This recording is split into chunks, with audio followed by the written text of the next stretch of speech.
Mesdames et messieurs, bonsoir et bienvenue à la 4e conférence du Master Risque Gouvernance des risques environnementaux. Nous avons le plaisir d'intégrer cette conférence au sein du réseau européen Arcus et de son congrès Changement climatique et biodiversité qui va se tenir en avril prochain à l'université de Padoue en Italie. Ce soir, nous allons nous consacrer aux spécificités du risque climatique en montagne. Vous le savez certainement, depuis quelques années, voire décennies maintenant, scientifiques du GIEC, climatologues s'accordent à dire que nos modes de vie posent problème à la planète. Et le constat est sans appel, chaque année est un peu celle de tous les records. On parle des incendies en Australie, de la sécheresse en Californie ou encore de la fonte de la calotte glaciaire au Groenland. Partout où on se trouve dans le globe, on voit le changement climatique. Et en Europe, où en sommes-nous ? Chaque été, les sécheresses se font de plus en plus importantes et récurrentes. Et dans nos montagnes, la neige se fait de plus en plus rare et nos glaciers ne cessent de reculer. L'exemple le plus flagrant est certainement la mer de glace, le glacier emblématique du Mont Blanc, qui a reculé de quelques kilomètres en à peine 20 ans.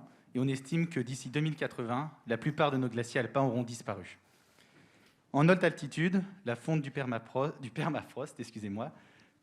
provoque des problèmes au niveau des infrastructures de montagne. Dommage pour le masque.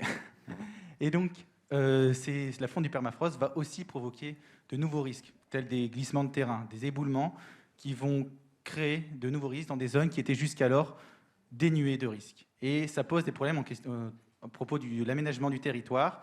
Où en sommes-nous ? Est-ce que nous devons rester en montagne ? Est-ce que nous devons vivre avec le risque ? Ou devons-nous tout simplement abandonner les zones sujettes à ces aléas ?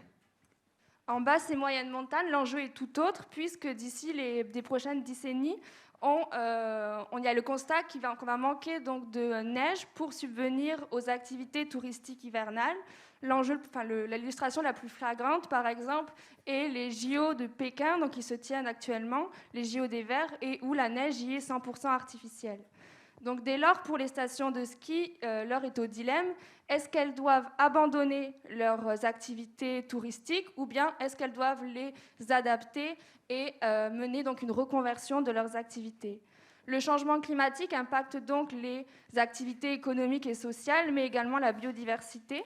Donc ainsi, en asphyxiant les activités économiques et les écosystèmes, le risque climatique apparaît aujourd'hui comme étant le nouveau mal des montagnes de ce siècle. Donc ainsi, afin de comprendre l'ampleur du risque climatique, nous allons dévaler la montagne à la rencontre de nos invités.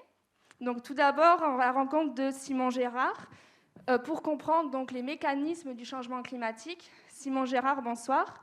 Vous êtes chargé de mission Alpes Climat Risque au sein du pôle alpin des risques naturels. Vous étudiez l'influence du changement climatique sur les risques naturels et vous participez à la mise en réseau des acteurs stratégiques, opérationnels et politiques pour la gestion des risques intégrés.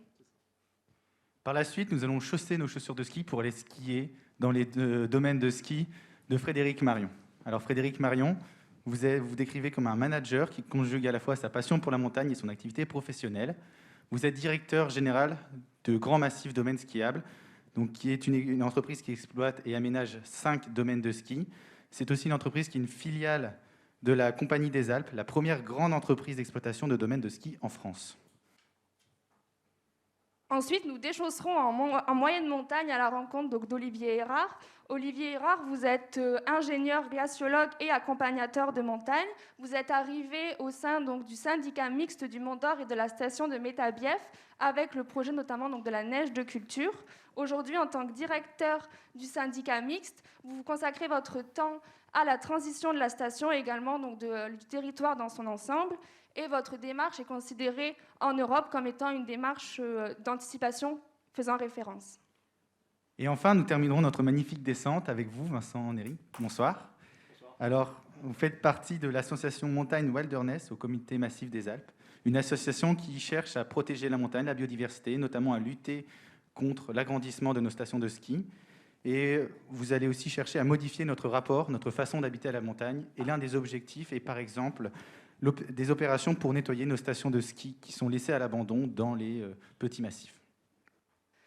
Donc une fois les présentations faites, il s'agit donc de poser les règles du jeu. Donc chacun d'entre vous va disposer de 10 minutes pour nous exposer son travail.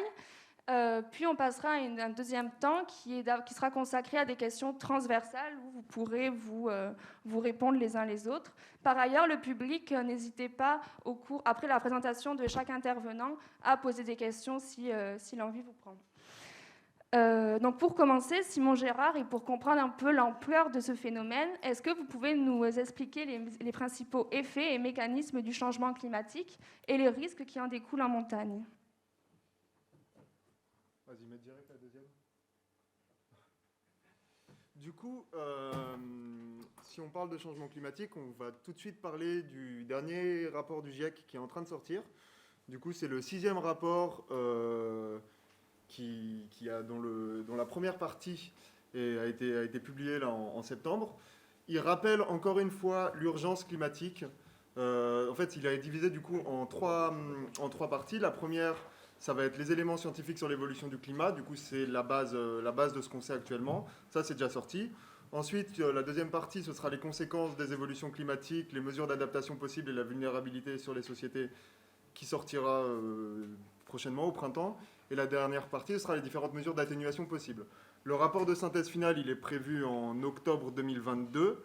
Bon, j'ai pas vraiment besoin normalement d'expliquer ce que sont les rapports du GIEC, mais c'est avant tout du coup des guides pour les décideurs, mais qui sont quand même accessibles au grand public, notamment les rapports de synthèse. Du coup, ce qui rappelle ce rapport, c'est que bon, il y a un état catastrophique actuellement. Ça continue les humains sont responsables, hein, il n'y a plus de doute possible, même si ils le disaient déjà dans les rapports, mais là c'est souligné en rouge et encadré. On est du coup dans ce qu'on appelle l'anthropocène, enfin ce que certains appellent l'anthropocène. Du coup, c'est l'action humaine. Ouais, tu peux passer à la seconde, si tu veux. C'est l'action humaine qui définit un état climatique. Ah, attends, non, Romero, excuse-moi. J'avais pas vu que ça avait passé. Du coup, ce qu'on peut regarder, c'est la courbe de l'évolution des températures dans les Alpes du Nord. En noir, du coup, vous avez la tendance. Et ce qu'on voit, c'est que depuis la fin du XXe siècle, chaque année, on a des années de plus en plus chaudes. Dans les Alpes, actuellement, on est à plus 0,1 degré par rapport à la moyenne 1961-1990. Ce plus 2,1 degré de moyenne, il est battu quasiment chaque année maintenant. Sur les 5 dernières années, on a 3 années qui dépassent les plus 2,1 de moyenne. Ça continue d'augmenter et même si le rapport du GIEC du coup, dit qu'on est capable, on est capable de rester à moins d'1,5 degré, c'est physiquement possible, mais il n'y a aucune preuve humaine qu'on va le faire. Du coup, globalement, ce qui va se passer, c'est que les 1,5 degrés, on va les dépasser largement. Et ce qu'il faut bien comprendre, c'est que les Alpes, ça se réchauffe 2 fois plus vite que le reste. Enfin, les montagnes se réchauffent 2 fois plus vite que le reste des zones du globe. Et que tout ça, c'est pondéré, la moyenne, par la température des océans, puisque les océans se réchauffent moins vite que les continents. Du coup, si on parle d'une augmentation de plus 1,5 degré en moyenne, déjà, c'est pondéré par les océans, et ça augmente en montagne. Du coup, on va sur une tendance vraiment très, très alarmiste sur les montagnes. Tu peux passer à la suite. Du coup, si on parle de montagne, tout de suite, on va parler d'abord de glaciers et de cryosphère. Ce dont on s'aperçoit, évidemment, c'est que depuis la fin du petit âge de glace et depuis la moitié du 19e siècle, les glaciers connaissent un net recul, même si à la fin du 20e, il y a eu quelques petits rebonds. C'est pour tous les glaciers du monde. Et du coup, ça entraîne de nombreux problèmes, de nombreux... Oui, il y a énormément de conséquences, sur la haute montagne évidemment, mais aussi sur la basse montagne, parce que comme il y a un effet gravitaire, tout ce qui se produit en haute montagne va se répercuter sur les vallées. Du coup, certes, on pourrait dire, voilà, il n'y a plus de neige, les glaciers reculent, ça va impacter que les alpinistes, mais non, puisque le recul des glaciers, il va notamment libérer des quantités, des stocks sédimentaires qui étaient jusqu'à la maintenue et qui vont être mobilisables. Ces stocks sédimentaires, ils vont être mobilisables par gravité, mais aussi à travers tout ce qui est pluie, tout ce qui est... on va parler par les pluies et le réseau hydrographique, et du coup, ils vont se retrouver au bout d'un moment en fond de vallée. Et évidemment, le retrait des glaciers va aussi modifier les pratiques des alpinistes et les pratiques des gens qui habitent en montagne, et la ressource en eau, qui va être mobilisable d'une manière différente, et qui va entraîner du coup aussi une question de réserve. Tu peux passer à la suite. Là, c'est une figure de la mer de glace, du coup. Aujourd'hui, donc, déjà, elle a beaucoup reculé depuis le 19e siècle. Elle a perdu plus d'un kilomètre de longueur. Et ce qu'on voit, c'est que sous le scénario RCP 4.5, qui est loin d'être le plus alarmiste du GIEC, on voit qu'en 2100, il n'y a quasiment plus de glaciers. Ça, quoi qu'on fasse maintenant, en fait, même si aujourd'hui on stabilisait tout, il y a un tel processus qui est enclenché que le glacier, dans tous les cas, il reculerait. On pourrait éventuellement sauver un bout sur les plus hautes montagnes, mais globalement, tout ce qui est glaciaire, on est très très mal engagé et ça va reculer. Du coup, il va falloir accepter les conséquences et vivre et s'adapter aux conséquences, parce qu'on peut plus rien faire à ce niveau-là. Au-delà des glaciers, il y a aussi la question du permafrost.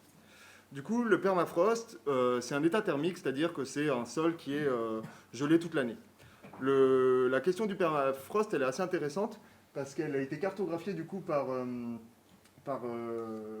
des chercheurs, et on s'aperçoit qu'il est très présent dans toutes les Alpes. Donc, tous les massifs sont composés de permafrost. Ça va influencer du coup sur l'effondrement des parois. Ça va entraîner la fonte du permafrost qui fait office de ciment en fait en montagne, et ça va entraîner une augmentation des écroulements. D'ailleurs, il y a le laboratoire Editem, ils ont travaillé là-dessus, ils se sont aperçus que depuis 2007, dans le massif du Mont Blanc, il y avait déjà eu plus de 1200 écroulements et éboulements qui s'étaient produits, que la fréquence et le volume de ces écroulements, il augmente d'année en année, et ça entraîne des conséquences sur les bas de vallée. Par exemple, si on prend en Suisse, là, en 2017, le Piz Saint-Gallo, du coup 3300 mètres d'altitude, c'est du permafrost. À cause de la fonte du permafrost, il y a toute une partie qui s'est effondrée. En termes de mètres cubes, c'est 4 millions, non, 3 millions de mètres cubes, un volume de 3 millions de mètres cubes qui tombe. Il ne tombe pas tout à fait dans la vallée, mais quelques jours après, il y a un énorme orage. Du coup, tout le volume mobilisable il a été pris. Ça fait une lave torrentielle énorme dans la vallée.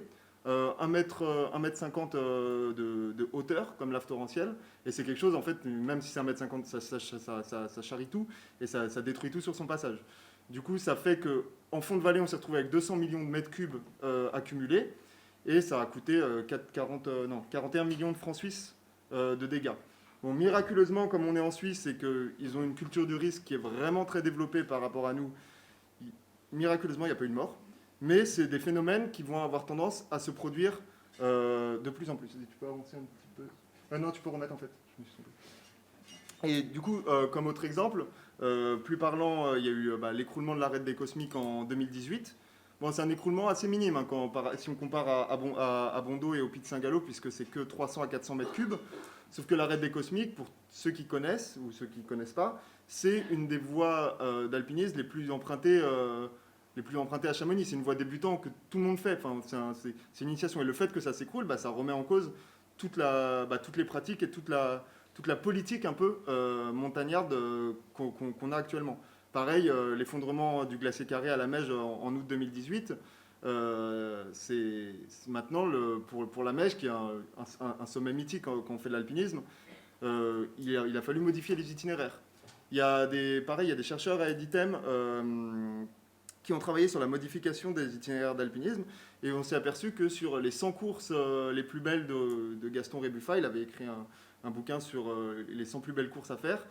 Les 3/4 ne sont plus faisables comme décrites dans le bouquin, soit parce que la saisonnalité a évolué, soit parce que y a trop de pierres qui tombent et elles deviennent trop dangereuses. Et du coup, tout ça, c'est tout un milieu qui se transforme. Tu peux enchaîner encore. Du coup, là, on a parlé de la haute montagne, mais il y a aussi toute la question des vallées. Comme je vous disais, il y a cette question très importante, cette notion de cascading effect, qui fait que tout ce qui va se produire en haute montagne va impacter les vallées, puisque les sédiments libérés, les pierres, tout ça, ça va tomber. D'ailleurs, je reviens un peu en arrière, mais pas besoin de changer la diapo. Sur la question aussi, au-delà du permafrost, il y a la question des glaciers froids, puisque en montagne, vous avez deux types de glaciers. Vous avez les glaciers tempérés qui glissent sur eux-mêmes et les glaciers froids qui sont collés à la paroi. Les glaciers froids, c'est au-dessus de 3500 mètres dans les Alpes, entre 3500 mètres et 4000 en fonction des expositions. Et le fait qu'il y ait un réchauffement climatique, et ben ces glaciers froids, ils changent de régime et ils deviennent des glaciers tempérés. Sauf que des glaciers tempérés qui sont collés à une paroi et qui commencent à glisser, ils tombent. Et justement, tout ça, notamment à Chamonix, il y a le cas du glacier de Tacona. Chaque année, il y a des énormes avalanches de glace. Et c'est des masses de glace qui pendent au-dessus des vallées. Et on ne sait pas comment ça va réagir. Enfin, on sait comment ça va réagir, mais on ne sait pas dans quelle mesure comment gérer ça. Tu peux revenir. Ah non, on est toujours sur la bonne. Non, c'était bon. Pardon. Du coup, en termes de risque naturel de gestion du risque naturel sur les vallées alpines, du coup, il y a cette question des effets en cascade où tout ce qui se produit en haute montagne se répercute sur les fonds de vallée. Mais on a aussi l'augmentation de l'intensité et de la fréquence des vagues de chaleur, des sécheresses, des inondations, qui sont conséquences du réchauffement climatique, pas du réchauffement, il faut dire des modifications climatiques, parce que c'est quand même plus parlant que réchauffement. Et il y a aussi une apparition de nouveaux phénomènes. Donc, typiquement, on en parlait juste avant cette conférence, la modification des régimes avalancheux, où on pourrait dire il y a moins de neige, il y aura moins d'avalanches, mais non, en fait, il y aura moins d'avalanches de poudreuses, mais les avalanches, elles vont changer de régime, ça va devenir des avalanches humides, qui donnent du coup de la neige très chargée d'eau, qui va plus loin en termes de zones touchées. Et du coup, ça, c'est une problématique pour les territoires, puisque tous les territoires, ils doivent gérer ces risques naturels. Ils ne sont pas préparés pour cette modification, pour cette amplification des phénomènes. Ils ne sont pas formés. Et surtout, ça va beaucoup trop vite en fait, pour qu'ils arrivent à s'adapter. Du coup, s'il y avait une conclusion au niveau de la gestion territoriale à retenir de ces influences, des modifications climatiques, c'est qu'il y a un énorme besoin de gestion, de modification de notre système de gestion des risques pour que les territoires puissent s'adapter, puisqu'ils sont confrontés à des nouveaux phénomènes, ils sont confrontés à des phénomènes dans des endroits où ça n'avait pas lieu avant, et ils n'ont pas les moyens, que ce soit financiers, que ce soit matériels, de gérer tout ça. Et du coup, il y a la question de la gestion des populations, de la gestion des réseaux routiers, de la gestion de l'enclavement dans les vallées alpines. Et tout ça, c'est un système de gestion des risques en fait, qui est à revoir et qui a à faire évoluer dans les montagnes. J'ai essayé d'être bref, de faire un condensé. Oui, très bien, c'est parfait. Merci beaucoup. Est-ce que quelqu'un dans le public a une question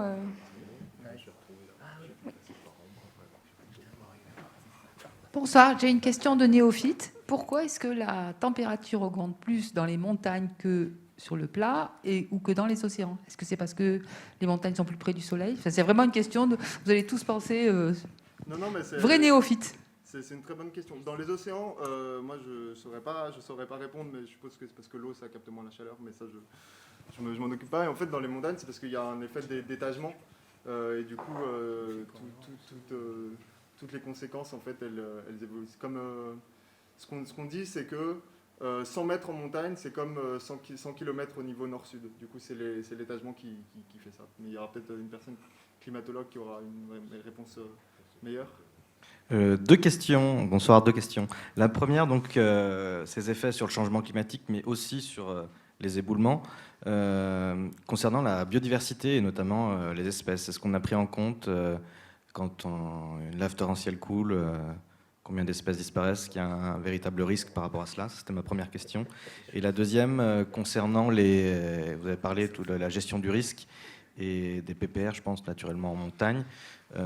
Pensez-vous que l'outil tel qu'il est conçu aujourd'hui et dirigé par les services de l'État est encore adapté par rapport à ces changements qui sont rapides et brutaux?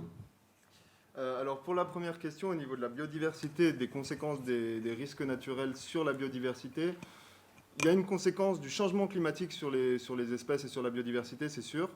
On s'aperçoit que, après je suis pas biologiste moi je travaille vraiment que sur les risques naturels, mais j'ai déjà échangé là-dessus, que les espèces changent de milieu. Par exemple, en montagne, on va s'apercevoir que des espèces qui vont se trouver dans les premiers étages de la montagne vont se retrouver plus haut.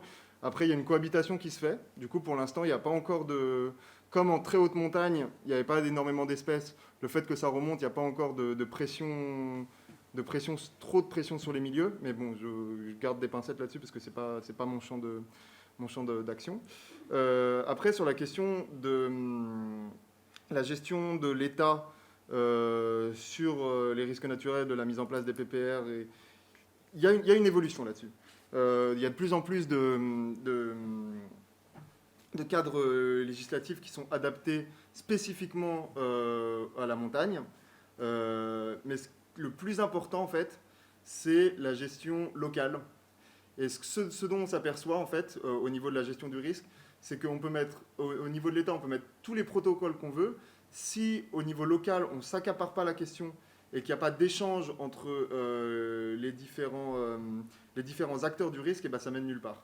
Et ça a l'air vraiment enfantin comme réflexion, mais juste de réussir à réunir les différents acteurs du risque, du coup, que ce soit la sécurité civile, les pompiers, les élus, les gestionnaires territoriaux du conseil départemental, ensemble dans une même pièce pour échanger, et ben, ça fait évoluer les choses, mais bien plus que n'importe quelle législation, parce qu'ils s'aperçoivent qu'ils ont des atomes crochus, qu'ils ont des pistes de travail communs, et juste en fait de faire ça entraîne une évolution énorme. Ils s'aperçoivent qu'ils peuvent mettre en place des outils beaucoup plus adaptés. Et au-delà, en fait, au-delà de ça, le fait d'avoir des plans d'action, par exemple, on prend le PCS, les communes, elles vont être obligées d'avoir un PCS maintenant. C'est très bien d'en avoir un, mais si on ne sait pas l'utiliser, ça ne sert à rien. Et du coup, ce qu'il faut développer, c'est les exercices avec les communes pour que, PCS, c'est plan communaux de sauvegarde. Du coup, c'est un outil à disposition de la commune qui sert en cas de sinistre ou d'événement. Parce que si on parle de crise, c'est qu'on a mal géré un événement, même si crise, c'est plus parlant.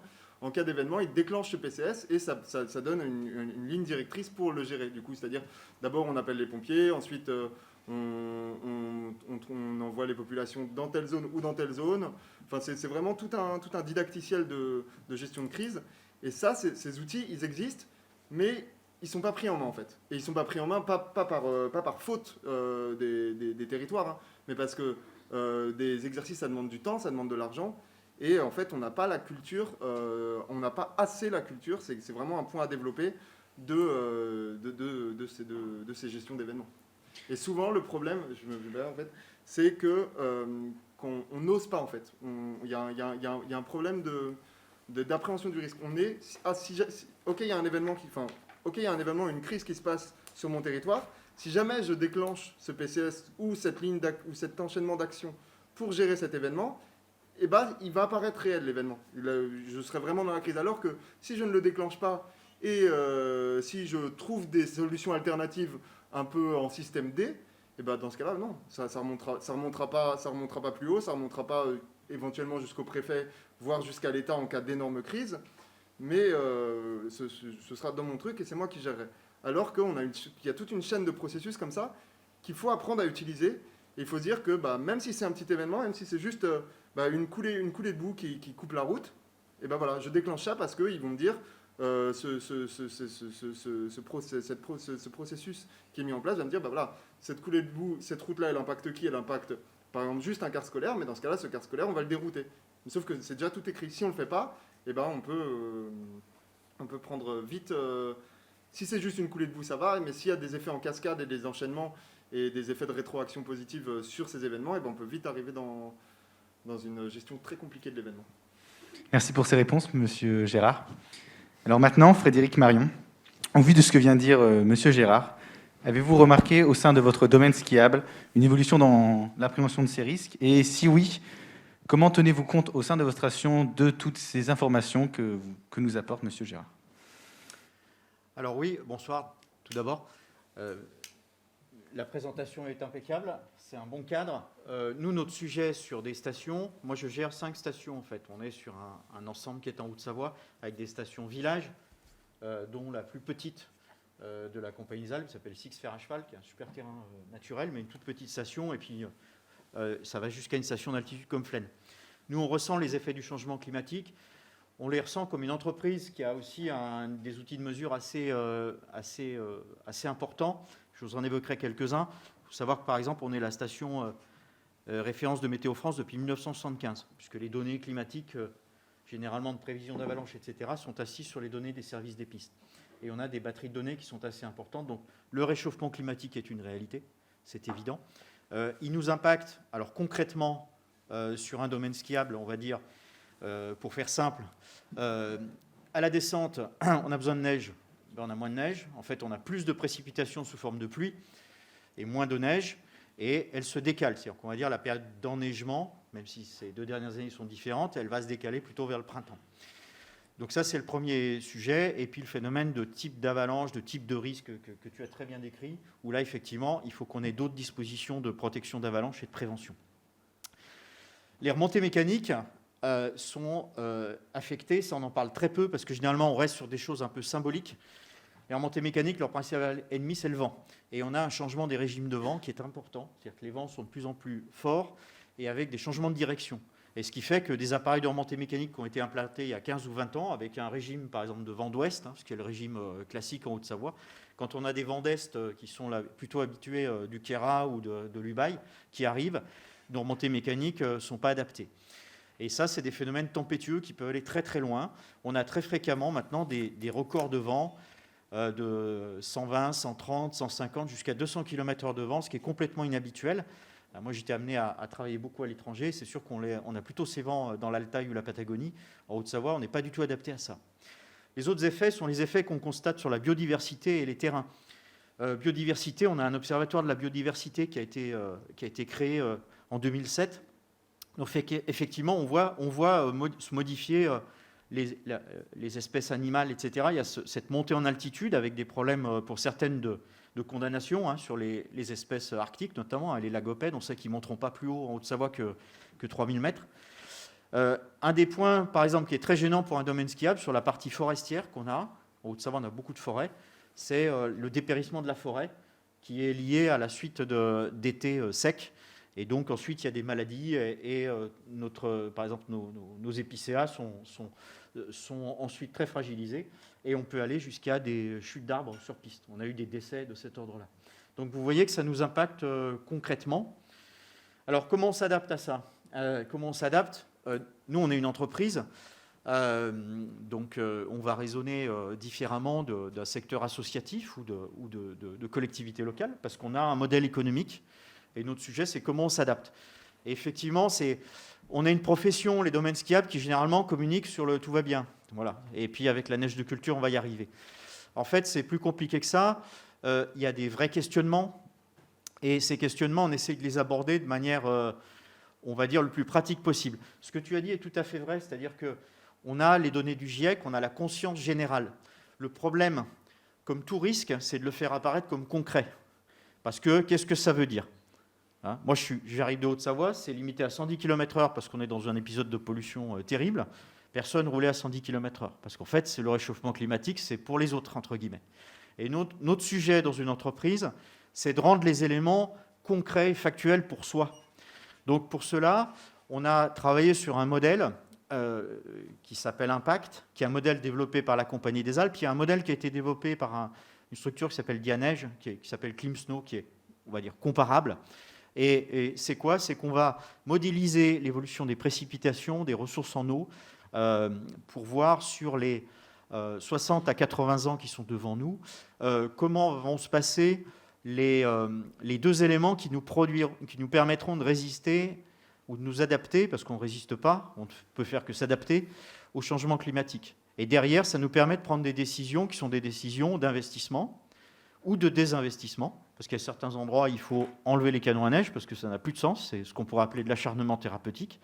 À l'inverse, il y a des endroits où ça peut être intéressant, parce que pendant 20 ou 30 ans, on peut avoir une résilience, Et dans ce cas-là, on va peut-être changer de technologie pour avoir des technologies qui sont plus performantes.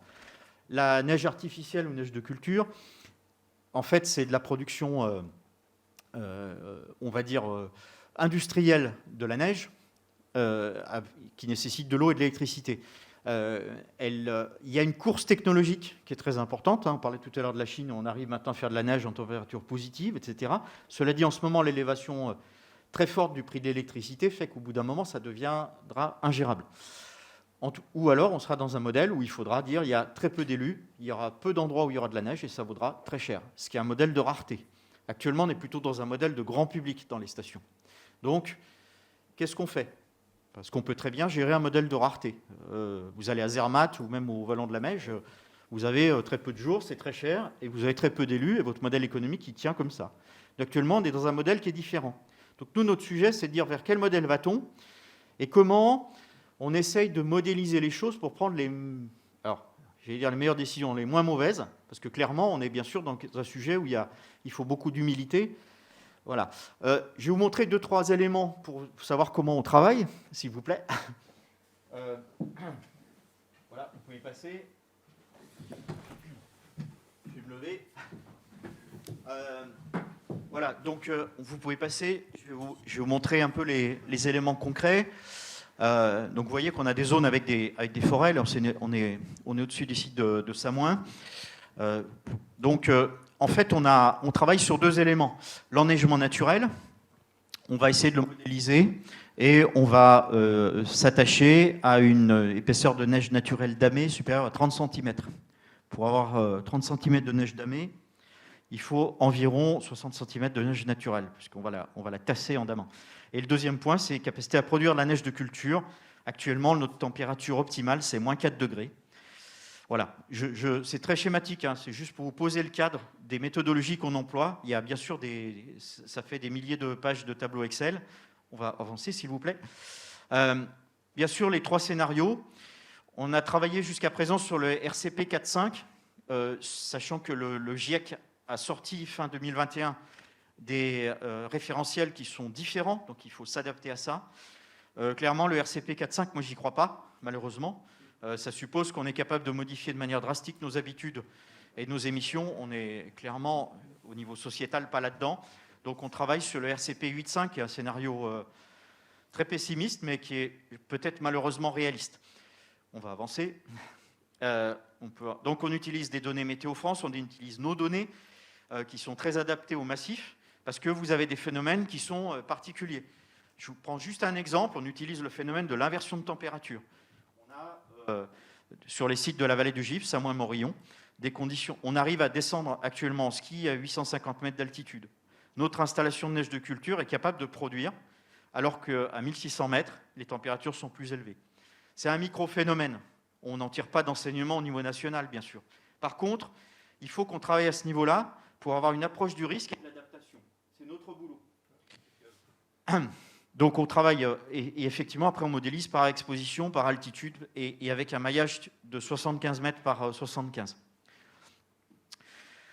Alors, je vous présente juste une synthèse. Là, on est sur des rendus qui nous donnent, en noir, vous avez nos traits, ce sont les remontées mécaniques, et puis on a donc, mois par mois, on va travailler sur une modélisation de la présence au sol de neige de culture suivant les différents scénarios.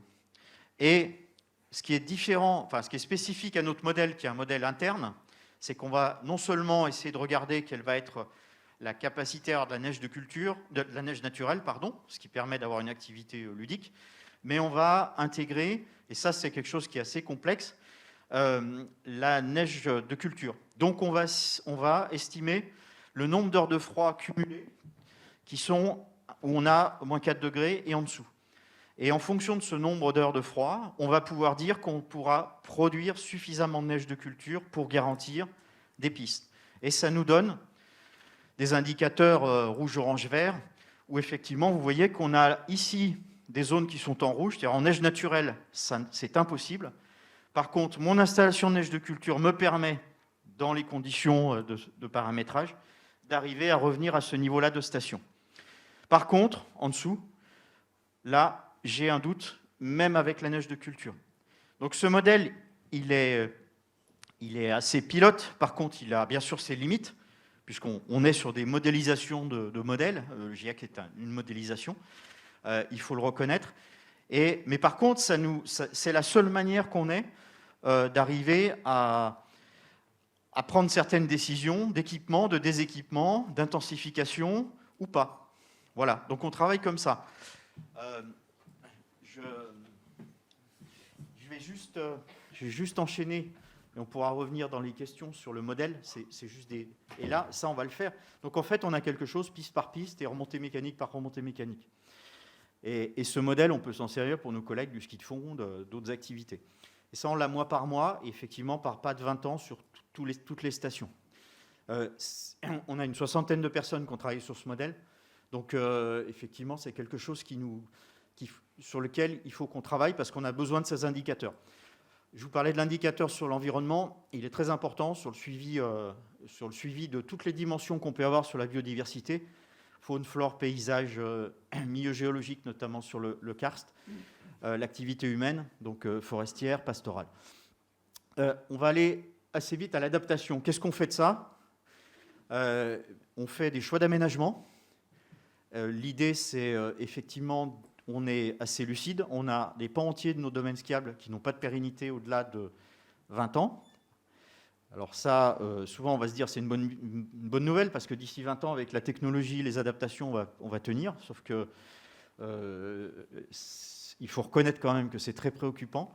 Et les adaptations qu'on a, c'est effectivement de changer notre modèle économique et de diversifier notre activité.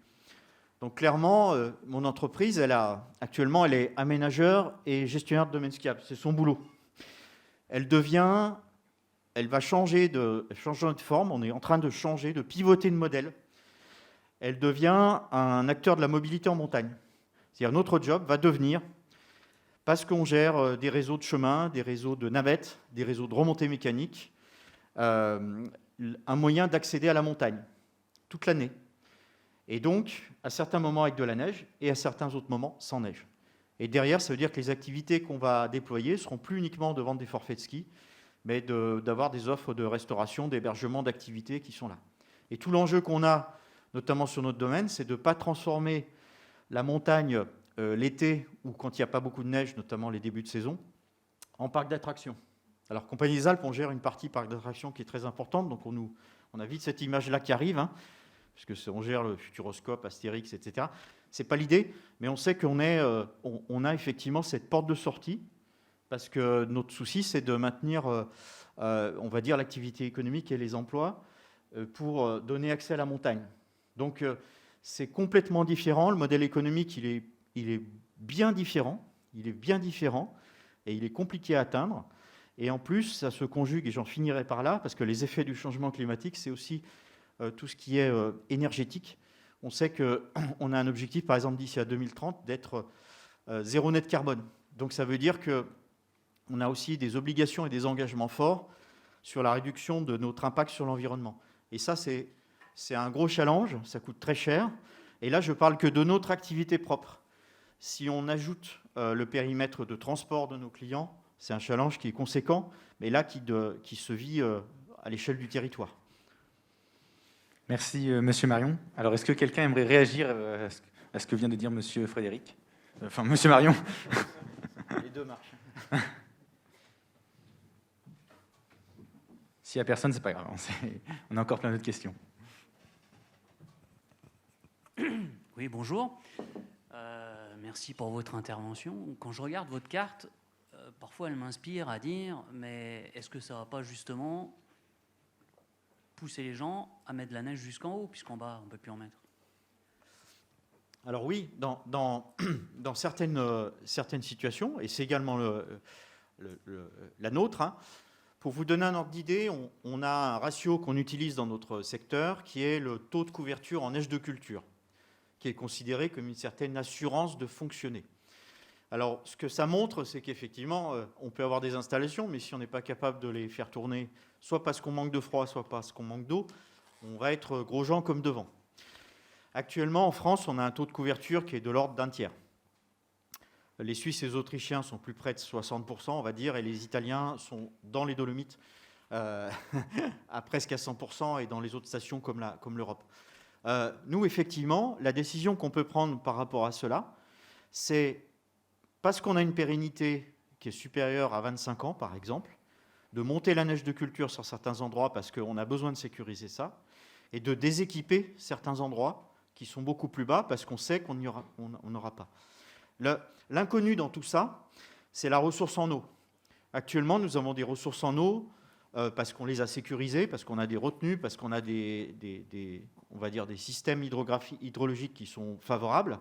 On est en Haute-Savoie, hein, c'est une région où il y a beaucoup d'humidité, encore pour le moment, qui nous permettent d'avoir une certaine ressource en eau.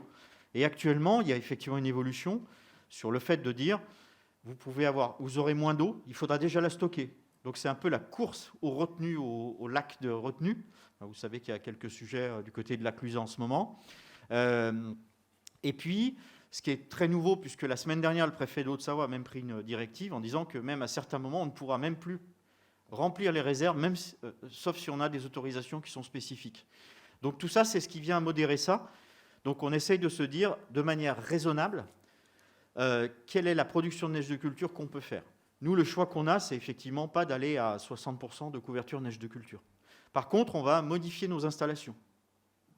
Et ça, c'est l'adaptation. Et tout ce qu'on vit actuellement, on a des activités, on va dire, on a des activités, des outils industriels. C'est comment un industriel arrive à faire évoluer son outil de production et son exploitation face à un changement climatique qui peut s'accélérer, aller plus ou moins vite. Et avec plein de données qu'on connaît malheureusement très mal. Et ce que je vous ai montré là, c'est qu'effectivement, on essaye d'avoir une vision locale d'un phénomène qui est présenté comme global. Merci, Monsieur Marion. Olivier Gérard, je me perds un peu. Vous êtes directement confronté à ce problème puisque désormais la station de Métabief souhaite donc transformer ses activités. Vous préférez donc, vous utilisez d'ailleurs le terme de transformation par rapport au terme d'adaptabilité ou alors de conversion. Est-ce que vous pouvez nous expliquer cette démarche qui vise donc à transformer et reconvertir le domaine skiable ? Oui, alors je vais préciser que notre station en fait s'étale de 900 à 1400 mètres d'altitude, donc on est typiquement une station de ski de moyenne montagne. On a une couverture en neige de culture de l'ordre de 40%, donc ce qui est bien par rapport à la moyenne nationale que Frédéric Marion évoquait. Nous, le changement climatique, on le vit de plein fouet. On observe une période entre 1950 et 2000 où la température moyenne hivernale augmente légèrement avec un effet d'oscillation. Donc on a l'impression d'avoir des cycles, ce qui faisait dire il y a quelques années encore aux locaux, ah ben c'est cyclique, ça reviendra. Voilà, mais on a toujours connu ça, et puis ça va revenir les bons hivers. Voilà. Sauf que depuis le début des années 2000, on observe clairement qu'on est sorti de ce phénomène de cycle et que l'augmentation de la température moyenne hivernale est déjà passée, est multipliée par 3. On a un effet d'accélération qui est énorme. Et cette température moyenne hivernale, elle est supérieure à 0 à 1000 mètres. Donc ces phénomènes-là, nous, on les a mesurés. Et en 2016, on a été pleinement questionné sur un enjeu d'investissement qu'on avait sur les remontées mécaniques. La grosse question financière sur les domaines skiables, c'est les remontées mécaniques. Donc on avait 4 télésièges qui nous posaient des questions, des vieux télésièges qui nous posaient des questions de sécurité, de stabilité. Et avec les technologies de l'époque des remontées mécaniques, la solution, c'était il fallait restructurer. Ça faisait un investissement de l'ordre de 15 millions d'euros. Et la question qu'on s'est posée à cette époque, nous posaient nos financeurs. Alors moi, je suis exploitant de domaine skiable, mais collectivité. Donc j'ai un rôle aussi direct auprès des élus décideurs. Donc la question qui nous était posée, c'est est-ce qu'on a au moins 20 ans pour amortir cet investissement lourd, alors qu'on sortait déjà d'un investissement conséquent pour la neige de culture. Vous l'aviez évoqué quand vous m'avez présenté. Moi, je suis arrivé avec la neige de culture dans une période d'espoir de relancer le ski alpin à Métabier. C'était en 2013. Depuis, on a pris un petit coup dans la casquette. Et donc, la question de est-ce qu'on a 20 ans pour amortir, la question 2016, en fait, on n'avait pas ces modèles, donc on n'avait pas les approches précises, locales. Et pourtant, il fallait bien qu'on avance. Je rappelle d'ailleurs que le premier rapport du GIEC quand même, sur la cryosphère, donc intégrant la montagne, date de septembre 2019. Vous voyez, la question de quelles sont les conséquences factuelles du réchauffement climatique à une échelle locale, c'est assez récent. Et 2016, il y avait notamment un portail des climats qui s'appelle DRIAS, et donc qui sont les données nationales qui sont mises à disposition, qui permettait déjà d'avoir une première transcription des effets locaux.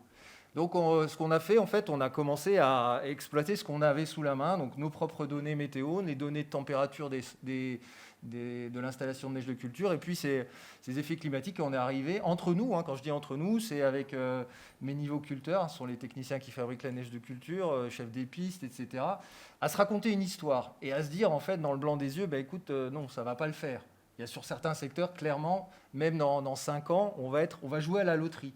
C'est vraiment ça, c'est-à-dire que prendre le risque d'un hiver sur 2 de ne même pas pouvoir produire de la neige de culture, on ne peut pas impliquer un tel investissement de remontée mécanique. Par contre, on n'avait pas de solution sur les remontées mécaniques, elles nous posaient vraiment des questions. Et c'est là qu'on a développé une méthode analytique de diagnostic de remontée mécanique qui s'appelle aujourd'hui la méthode SAFE, qui est développée par l'entreprise Sarasola.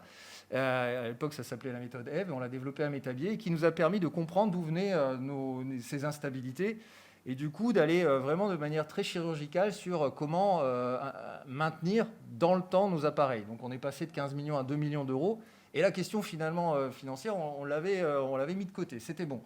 Sauf qu'on avait commencé à se dire, mais finalement on va bientôt mourir. Enfin, en gros, c'était ça. Et le fait d'accepter de ne plus investir sur des remontées mécaniques, là, moi, j'ai vécu un vrai deuil avec mes élus. On a mis plus d'1 an à accepter ça. C'est pas facile. C'est vraiment pas facile quand on est au cœur de la décision de se dire, là, il y a quelque chose qui se termine.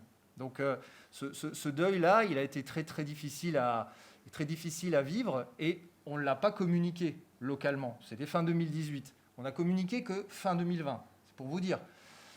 Donc là, on a commencé à se dire, ça y est, on est en train de transformer le modèle. Mais vers quoi on va ? Vous parliez effectivement de changement de modèle économique. Nous, c'est plus un changement, c'est clairement une transformation complète. C'est dire vers quoi on va. Et je n'ai toujours pas la réponse. Donc c'est très anxiogène de se dire, finalement, on ne peut plus continuer avec le modèle parce qu'il nous manque les ressources. Il nous manque la ressource, on n'a plus de vision sur la ressource, mais on ne sait pas quoi faire.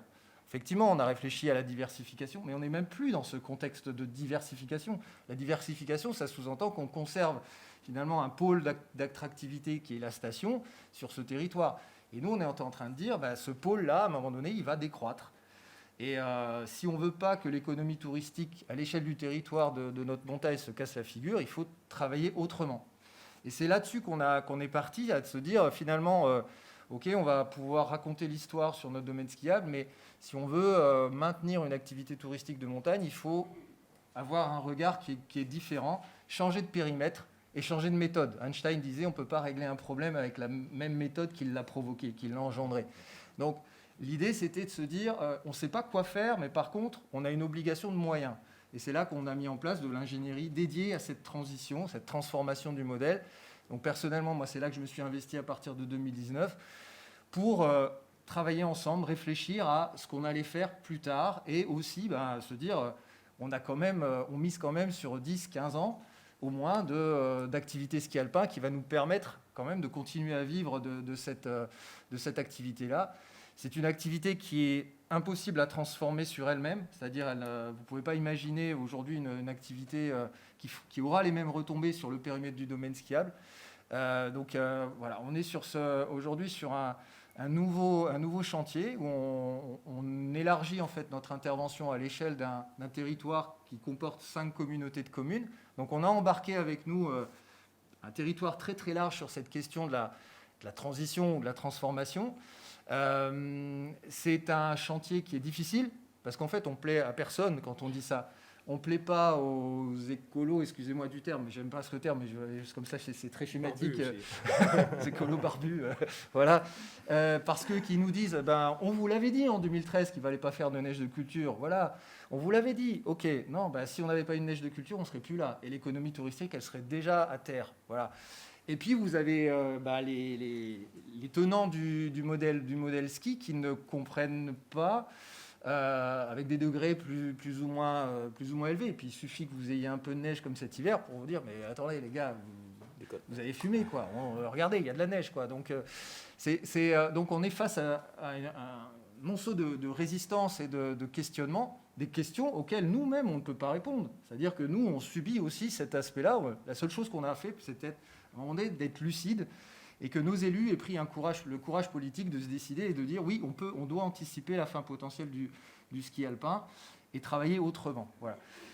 Donc dans la manière de travailler autrement, ce qui nous paraît important, mais ce qui je pense est valable, et c'est aujourd'hui on a une exposition médiatique assez importante parce que la décision politique interpelle. Et puis quand j'échange aussi avec des chefs d'entreprise qui viennent nous voir et qui disent mais nous on est questionnés aussi par ces transformations de modèles économiques. Et en fait, le retour d'expérience qu'on a et qu'on essaye de développer à l'échelle du territoire des 5 communautés de communes, c'est qu'en fait, il y a un point central, il y a 4 points clés à mon avis. Le premier, c'est la connaissance et d'aller le plus loin possible dans les outils de connaissance. C'est ce que vous faites au Grand Massif, c'est de réunir le maximum de données. Mais à un moment donné, on est de toute façon dans l'incertitude. La vérité n'existe pas, hein. Donc c'est se construire une vérité partagée, c'est d'avoir suffisamment d'éléments pour être OK. Ensuite, il y a un élément clé qui pour nous est essentiel et qui a toujours été au cœur de notre process, c'est l'humain. Quand je dis l'humain, ce sont les professionnels. Quand je dis qu'on s'est raconté l'histoire d'abord entre nous, c'est avec les techniciens. Après, c'est le cercle d'élus et puis les sociopros. Et aujourd'hui, c'est comment chacun à son échelle peut réfléchir à sa propre transformation. Le troisième aspect qui est aussi très important, c'est le fait de dire qu'on nage dans l'inconnu et on est dans un système complexe. Et vous avez beau multiplier les expertises sur ce que va être le modèle d'après, voilà, vous ne pouvez pas modéliser très finement ou finement les relations de cause à effet. Donc il faut accepter que c'est un modèle complexe. Ça veut dire que quand on est face à un modèle complexe, il faut agir autrement. C'est-à-dire il faut agir, regarder comment le modèle répond, entériner ou rectifier et continuer comme ça. Donc c'est des démarches expérimentales, des démarches où on a le droit à l'erreur, ce qui interpelle énormément la place de l'élu là-dedans. Parce que ce n'est pas son mode de construction, ce n'est même pas son mode de légitimité sur le territoire. Donc ça, c'est vraiment très, très, très, très perturbant comme mode de fonctionnement, mais c'est le seul qui nous semble adapté. Puis le quatrième aspect qui est également essentiel dans ces démarches de transformation qui vont à un moment donné toucher tous les territoires de montagne, je pense, c'est la question du récit, ce qu'on appelle le récit, c'est-à-dire qu'est-ce qui marque aujourd'hui qu'on se raconte une nouvelle histoire et qu'on est en train de bâtir quelque chose de nouveau. Et ça, effectivement, c'est l'expérience qu'on a eu à Métabier nous fait dire que tous ces éléments, des mots, des symboles, nous permettent de cranter des étapes qui sont, quand je parlais de deuil, pour moi les deuils sont attachés à des éléments, des mots et des symboles très, très clairs. Voilà, donc on essaye d'être attentif sur ces 4 points-là pour la transformation du modèle.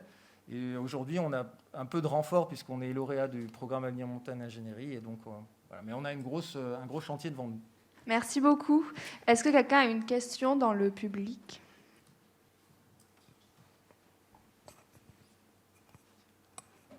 Bonjour, merci pour votre intervention. Je me demandais, vu qu'au printemps dernier, il y a eu le plan annoncé par Castex d'Avenir Montagne, comment est-ce que déjà vous pouviez en bénéficier ? Et si oui, comment est-ce que ce plan ou l'État de manière générale pouvait vous aider dans votre reconversion ou transformation de votre territoire ?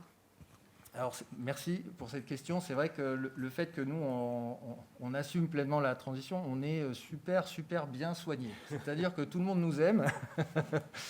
Donc, effectivement, l'État nous soutient parce qu'effectivement, on a quand même des investissements qu'on essaye de flécher. Alors, le maintien déjà du ski, ça coûte de l'argent.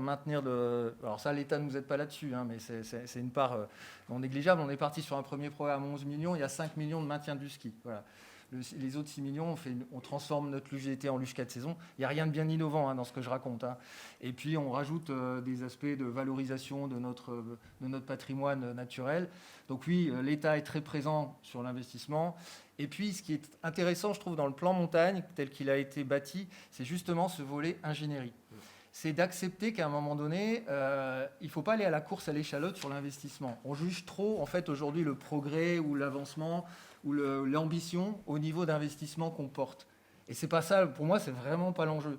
c'est de mettre des moyens humains. Voilà. Je crois vraiment plus que compter le progrès sur autant de millions d'investissements, c'est un indicateur qui aujourd'hui, il faudra arriver à essayer d'un peu de relativiser, ce qui n'est pas simple, hein, parce que on a une culture du ruban, entre guillemets, donc c'est plus facile d'inaugurer un équipement que de mettre en valeur un chargé de mission qui va bosser voilà, sur un observatoire de la montagne qui permettra des bonnes décisions. Voilà. Donc, moi, je salue cette initiative de programme montagne ingénierie et qui est vraiment clairement affichée comme étant une aide à la décision des territoires. Je me permets juste d'apporter une toute petite précision au niveau des modèles météo. C'est que ce qui est prévu, c'est que d'ici 20 ans, du coup, il y a une disparition quasi totale de la neige, enfin de la neige pérenne, hein, parce qu'il peut toujours avoir une chute de neige, mais sous 1400 mètres, sous 1500 mètres, et qu'en dessous de 2400 mètres, c'est quand même très en danger. Et du coup, la limite, il y a une limite à 20 ans là, qui est 2400 mètres, où en dessous, il y a quand même beaucoup de chances que le ski ne soit pas viable sur l'année, quoi. Bah, écoutez, merci pour ces réponses.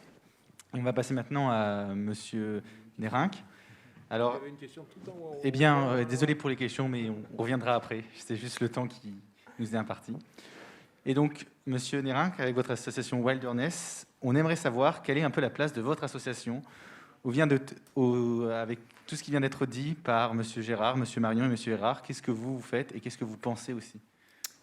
Alors, Mountain Wilderness, déjà, je représente la section française parce qu'on est une ONG internationale qui a été créée il y a, à l'occasion des commémorations du bicentenaire de la première ascension du Mont Blanc, donc qui a eu lieu en 1986, au cours de laquelle, que ce soit Courmayeur ou Chamonix, se sont retrouvés les plus grands alpinistes du monde entier qui étaient venus pour faire la fête et qui ont discuté pas mal et qui ont constaté deux choses. À la fois, je vais mettre des énormes guillemets, mais la disparition des menaces très fortes sur le terrain de jeu.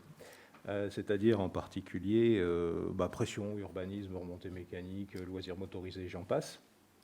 Pas encore le réchauffement climatique à l'époque, on parle de 86, et des inquiétudes très fortes par rapport à des routes aussi, une route, tunnel, voilà, et des inquiétudes très fortes là-dessus. Et le deuxième point, c'est la responsabilité des alpinistes eux-mêmes dans la transformation de cette wilderness, montagne sauvage, qui pour eux a une valeur au-delà de la biodiversité ou des paysages, qui a carrément une valeur sociétale. C'est un des enjeux majeurs qui a construit notre structure, c'est-à-dire qu'il y a le rapport que l'homme peut entretenir avec la nature sauvage, très bien représenté dans les espaces de montagne d'ailleurs, a une valeur en soi et construit l'individu lui-même.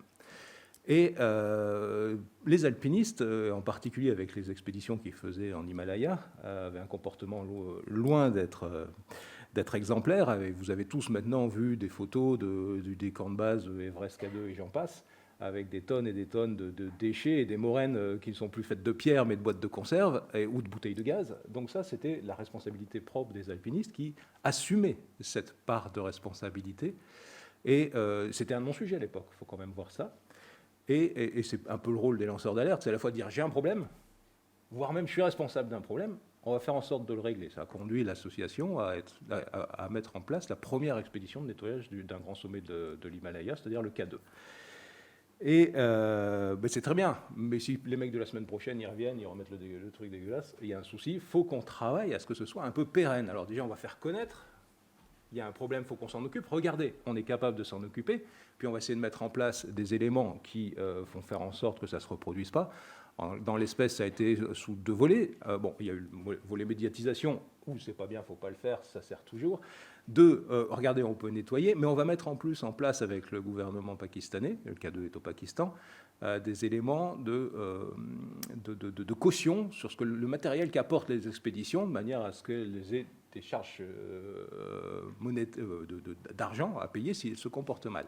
Et trois, on va faire des formations de ce qu'on appelle les officiers de liaison, c'est-à-dire les personnes qui dépendent du ministère du Tourisme des pays d'Himalaya pour accompagner ces expés et qui soient en mesure de les accompagner, y compris sur les enjeux environnementaux. Et c'est un peu ce qui va conduire la vie de l'association encore maintenant, c'est-à-dire il y a un problème, on fait en sorte de montrer qu'on peut le résoudre, et on va travailler derrière à faire en sorte que ça ne se reproduise pas. Cet expé au K2 a donné des tas de petits, j'ai envie de dire, avec en particulier Dès l'année suivante, une expé parrainée par Montagne Wilderness France sur le Broad Peak, qui était organisée par des étudiants. Il y en a eu d'autres au Dolaguiri, il y en a eu un peu partout. Et si je commence par cet aspect lointain, c'est pour dire que finalement, ça se décline totalement chez nous. On ne s'occupait pas de changement climatique, je l'ai dit, mais tout de suite, par rapport aux impacts, aux menaces, à ce qu'on souhaite défendre du rapport de l'homme à la montagne, il y a tout un tas d'enjeux d'aménagement, des enjeux d'installation obsolète, parce qu'il y a beau avoir des déchets en Himalaya, il y a aussi chez nous des choses qui sont, et parfois depuis des décennies, complètement abandonnées, pas seulement liées au ski, il y en a beaucoup liées au tourisme, il y en a beaucoup liées à l'agriculture, d'autres à l'industrie, et peut-être même encore plus au niveau du militaire. Et l'enjeu, pareil, ça n'existait pas. Comment on fait? Nous, un matin, on a un coup de fil, il y a un peu plus de 20 ans de ça, d'un adhérent qui nous dit « J'ai fait une super sortie ski de rando hier, je me suis retrouvé dans une station abandonnée, à la frontière italienne, en Vanoise, sur la commune de Bramant, 3000 mètres d'altitude, et les remontées mécaniques par terre, sur le glacier qui avait foutu le camp. Suffisamment bougé pour que les trucs qui étaient plantés se cassent la gueule. Les bâtiments, l'hôtellerie, la totale, à 3000, abandonnée, col du Sommeiller. Il se trouve que j'avais une réunion du comité de massif, j'y reviendrai, dans le secteur, et je suis donc monté, je fais les premières photos. Et effectivement, vrai souci, on ne peut pas laisser ça comme ça, c'est dégueulasse. On est dans la zone qui s'appelait à l'époque zone périphérique du parc de la Vanoise. Ça ne se fait pas. Mais s'il y en a là, il y en a peut-être ailleurs. Et on a lancé un recensement, donc connaissance, même système que pour la pollution des camps de base et des sommets himalayens. Recensement, premier été, 400 installations recensées sur la base du volontariat, plutôt axées autour des espaces protégés de montagne un peu partout en France, parce qu'on a des contacts, on a des gestionnaires, parcs naturels régionaux, réserves naturelles, parcs nationaux. Et ce qui est marrant, là aussi, c'est sur le constat. Mais coup de fil, directeur d'un parc national, je ne le citerai pas. Vous déconnez, plus haut niveau de protection qu'on puisse avoir au niveau UICN. Moi, je suis clean, je suis propre, je n'ai pas de ces trucs-là chez moi. Ah ouais, parce qu'on m'a parlé de ça, on m'a parlé de ça, on m'a parlé de ça. Et en fait, c'était tellement dans le paysage que ça n'existait plus. Et une fois qu'on met le doigt dessus, on se dit « Ah bah oui, il y a peut-être quelque chose à faire ». Et ça a conduit à ce que soit mise en place un certain nombre de démantèlements, y compris très lourds, avec hélico, parfois même avec seulement des professionnels, tellement c'est compliqué, beaucoup avec des bénévoles. C'est plusieurs centaines par an de bénévoles qui passent des week-ends complets à démanteler ces installations. On a développé une vraie expertise là-dessus, mais c'est aussi parfois des professionnels, et c'est de la collaboration. Et c'est là où ça devient intéressant, c'est qu'on fait ça avec des parcs naturels régionaux, des parcs nationaux, avec des élus de communes, avec des élus de conseils départementaux ou régionaux, avec des opérateurs de ski. Et tout ce sujet, toujours dans le même principe, pour éviter que ça se reproduise, on a proposé à l'occasion de la modification de la loi montagne qui a finalement été faite en décembre 2006, que cet enjeu des installations obsolètes soit inscrit dans la loi, et c'est le cas maintenant, à partir de cette date-là. Tout ce qui est infrastructure liée aux remontées mécaniques et équipements annexes se doivent d'être démontés en fin de vie. Donc voilà un peu comment on essaye de travailler, et en partenariat, Domaine Skiable de France, que vous connaissez tous les deux très bien, a acté formellement, lors d'une de ses AG, de faire, je crois me rappeler, que c'est dans ses éco-engagements, de démontage de trois équipements obsolètes par an. Donc voilà un peu comment on est susceptible de fonctionner. Et ces enjeux qu'on traitait, que ce soit les loisirs motorisés, les problèmes de bruit, les problèmes de mobilité aussi, qu'au départ on approchait avec des enjeux d'expérience, et non pas par des enjeux d'émissions de gaz à effet de serre ou d'aménagement du territoire, parce qu'il y a des vrais problèmes, etc., se retrouvent être finalement en phase avec la lutte contre les causes et les effets du changement climatique. Je vais donner un exemple de notre campagne qui s'appelle « Changer d'approche ». Ça ne s'appelle pas « Prends ton bus », ça s'appelle « Changer d'approche ».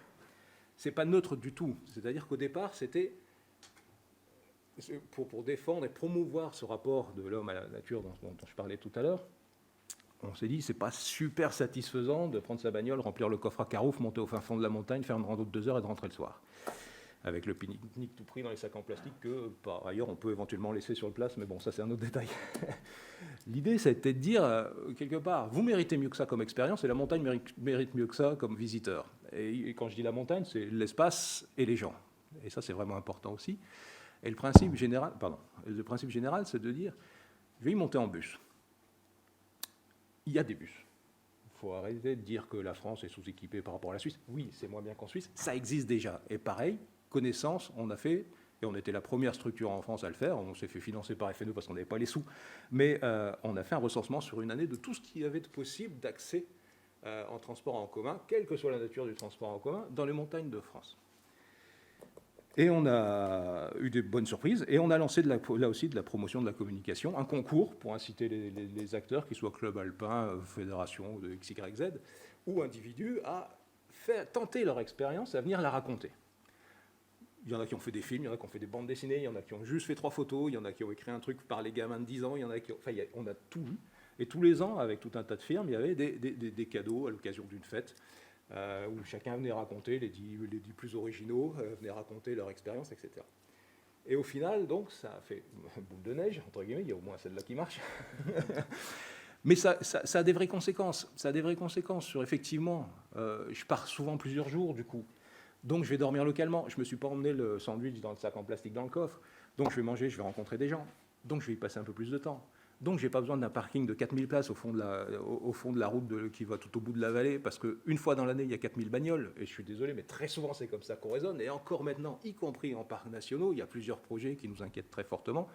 Un qu'on a pu planter, mais un qui est encore en cours, où on va augmenter la taille des parkings, parce que le jour de la fête des guides, il y a du monde.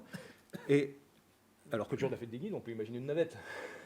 Même si on est prêt à la payer, on a même fait des tests là-dessus. Mais bon. Enfin, voilà. Et donc, on n'a plus besoin de terrasser. Donc, il y a aussi, indépendamment de cet aspect, le parking moche, quand on voit que ça, quand on débarque, il n'y est plus. Et etc., etc. C'est un peu comme ça que ça fonctionne. Ça a conduit certains départements à dire, bah ok, cet arrêt de bus où on allait à la station été hiver et qui n'existe pas dans le virage, machin, et qui permet de démarrer pour aller à pied le long de la cascade et du refuge, bah on va s'arrêter. Ça coûte zéro. Ça coûte zéro. Pas d'infrastructure, pas de rien. On dit juste au conducteur, il y a des gens qui vous demandent de vous arrêter dans le virage, bah, vous arrêtez, ils descendent. C'est aussi con que ça, mais c'est très très concret et ça marche. Il y a des départements qui ont mis des bus à 1 euro, qui ont mis des départs plus tôt pour que ce soit compatible avec justement le temps de trajet pour aller à tel refuge, etc. Et voilà comment concrètement on essaye de travailler. Et ça sur un peu tous les sujets, je l'ai dit sur les loisirs motorisés, constat, mise en parallèle de ce que la loi autorise ou pas, entente, par exemple sur des manifestations motorisées ou sur des déposes ou des reprises en hélico ou en avion ou des choses comme ça qui sont légales, pas légales, susceptibles de l'être si on le fait bien, etc. Donc recensement, mesure de ce qui se, caractérisation de ce qui se fait entre légal, pas légal, nuisible, pas nuisible, et action. Et action, ça passe par les pouvoirs publics, ça passe par ce que je le disais, on est reconnu d'utilité publique, agréé protection de l'environnement. Et donc, on est dans un certain nombre d'instances représentatives, que ce soit de gestion de parcs nationaux, de réserves naturelles, de sites Natura 2000, des comités de pilotage divers et variés, dont l'opération Grand Site de Six qui vous concerne directement. Là, ce matin, j'étais encore à Saint-Gervais sur le comité de pilotage de la gestion du site du Mont-Lachat, et je reviendrai là-dessus parce que c'est assez intéressant. Etc. Et le comité de massif des Alpes. Alors, comité de massif, vous ne connaissez peut-être pas, ou si tout le monde connaît, je passe. Vous connaissez tous? Non. Bon.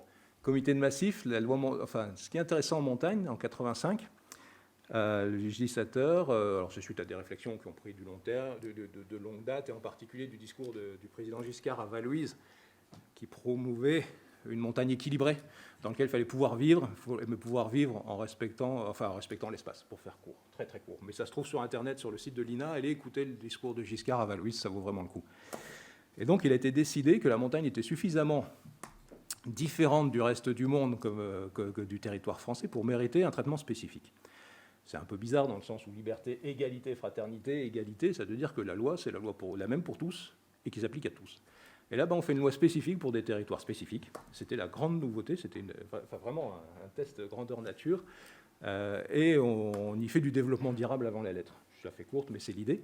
Et pour gérer ça, il y a un certain nombre d'instances qui ont été créées, un Conseil national de la montagne présidé par le Premier ministre et des comités de massif qui regroupent l'ensemble des acteurs, ou à peu près l'ensemble des acteurs, avec des disparités de représentation, etc. Je ne vais pas rentrer dans les détails, mais toujours est-il que vous avez ces comités de massif qui sont pilotés par un commissaire et son commissariat, alors c'est à l'aménagement, à la protection, au développement, c'est ça, du massif.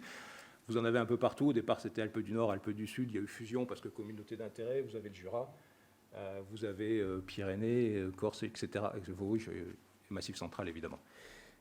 Et l'idée, c'est qu'au sein de ces comités de massif, on construit une vision partagée de la montagne qu'on transcrit dans un schéma qui est indicatif, mais qui donne les grandes orientations stratégiques qu'on va donner à ce massif, qui va être co-construit quelque part, et qui aura et qui dira, par exemple sur les loisirs motorisés, on a pu faire voter un certain nombre de motions qui disent, vu ce qu'on souhaite faire du massif, c'est pas totalement compatible, donc on va mettre la pédale douce sur ces éléments-là. Voilà par exemple ce qu'on a contribué à faire.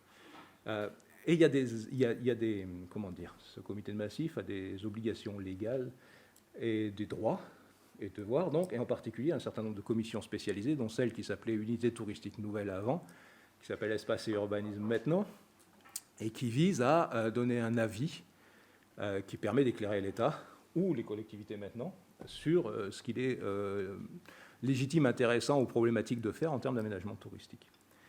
Et ça, c'est super intéressant parce que du coup, ça vous emmerdait, hein, gestionnaire, mais ça vous obligeait à avoir quelque chose d'un peu construit et d'un peu argumenté au-delà juste de la réponse immédiate, j'ai envie de dire, à un problème donné d'aménagement ou pas, de remontée mécanique, de pistes de refuge, de golf, qu'est-ce que j'oublie comme type, de terrain de loisirs motorisés, etc. Enfin, la liste est très grande, et d'immobilier touristique, évidemment. Et donc, on siège dans cette structure et on essaye de faire en sorte d'éclairer et de donner des avis. L'intérêt, c'est qu'effectivement, on a une connaissance partagée de ce que les territoires souhaitent faire. Ça les oblige à développer un peu les raisons du pourquoi et de mieux réfléchir à leur projet, de mieux le maturer. Ça peut donner lieu à de l'aller-retour, d'ailleurs, hein, dans un certain nombre de ces commissions, des commissions départementales des sites, où il y a des sites protégés dans lesquels on peut faire un certain nombre de trucs, mais on ne va pas les faire comme ailleurs, donc ça va amener à ce qu'il y ait des réflexions, etc. Et donc, voilà, je représente l'association dans ce genre de truc, et ce qui permet l'échange. Clairement, excusez-moi, monsieur Néric, mais on va... J'ai encore 30 secondes. 30 secondes, c'est tout ce que je vous donne. 30 secondes. L'idée générale, c'est de se dire que globalement, d'un point de vue touristique, on dispose à peu près de tout ce qu'il faut. On a un vrai enjeu avec le changement climatique, c'est clair. Et une des questions, c'est qu'est-ce qu'on fait des territoires derrière ? Il y a une certaine forme de tétanisation des élus qui portent ces aménagements et cet avenir des montagnes, et la capacité, une facilité à rester dans l'ornière, à dire on sait faire ça, on va rester faire ça. Et on voit encore maintenant, là, des schémas de cohérence territoriale qui prévoient, y compris pas très loin de chez toi, juste en face d'ailleurs, de faire des liaisons interstations et de monter en altitude et d'être plus gros que le voisin pour lui piquer les clients qui descendent de l'avion à Genève. Texto en commission espace et urbanisme. Comme ça, Flaine, il n'aura pas ses clients, ils vont venir chez moi parce que je suis plus grand. On a quand même encore cette tendance-là qui a lieu. Et nous, notre rôle, c'est d'essayer de faire en sorte que ce ne soit plus le cas et qu'on réfléchisse non plus à l'échelle station, mais à l'échelle territoire. Et on a lancé pour ça, et on a réalisé pour ça, une grande opération qui ne fait que commencer et qui a quand même été un beau succès l'année dernière, qui s'appelle les États généraux de la transition du tourisme en montagne. Donc au sein du comité de massif, on a proposé et obtenu que dans le cadre d'une présidence française, d'un groupement européen, bref, soit organisés ces États généraux. Et la grande nouveauté, c'est que ça se fasse dans une démarche globale de prise en considération de l'ensemble des enjeux par l'ensemble des acteurs, territoire par territoire, et non pas un grand truc à Paris où tout le monde viendrait dire c'est ça qu'il faut faire. Et donc ça a conduit à 34 réunions territorialisées, au cours de laquelle l'ensemble de l'écosystème montagne était réuni pour réfléchir sur la base des enseignements du type de ce qui vous a été présenté là, comment on fait demain et avec qui. Et c'est le premier pas. Il en faudra beaucoup d'autres. Mais déjà, le fait qu'on soit conscient que, on est soumis, je vais dire court, mais à une menace existentielle, et qu'on est tous concernés dès aujourd'hui, et pas seulement dans 30 ans, parce que, etc., et y compris les cartes que tu as montrées posent des problèmes. Oui, on a de l'eau, oui, on a du froid, oui, on peut mettre là, mais est-ce que j'ai la place de mettre la retenue collinaire en respectant toute la loi ? Il y a une vraie question sur un certain nombre de sites à ce point de vue-là. Est-ce que transformer le ski en ce qui se passe actuellement à Pékin, avec une bande de neige large comme la table au milieu de la pampa et point barre, ça va être très attractif parce que c'est pas ça qu'on a vu comme photo sur le dépliant de Flaine, et c'est normal, c'est celle avec plein de neige et le type avec de la peuve jusque-là. Mais ça, dans les 10 ans qui arrivent, dans les 20, ça va être plus rare dans les 20 ans, c'est sûr que ça n'existe plus. Et jusqu'à quand c'est viable aussi? C'est une question qu'il faut vraiment se poser en termes d'attractivité.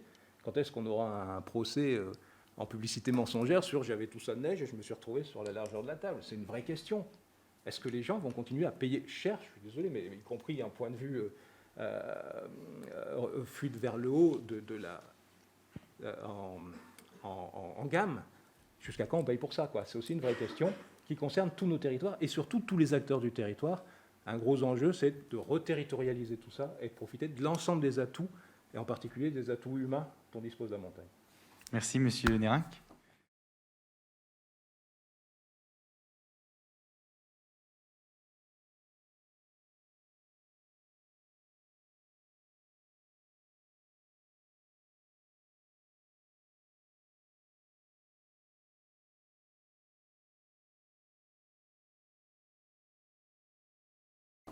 Donc là, on va passer à la dernière phase du débat.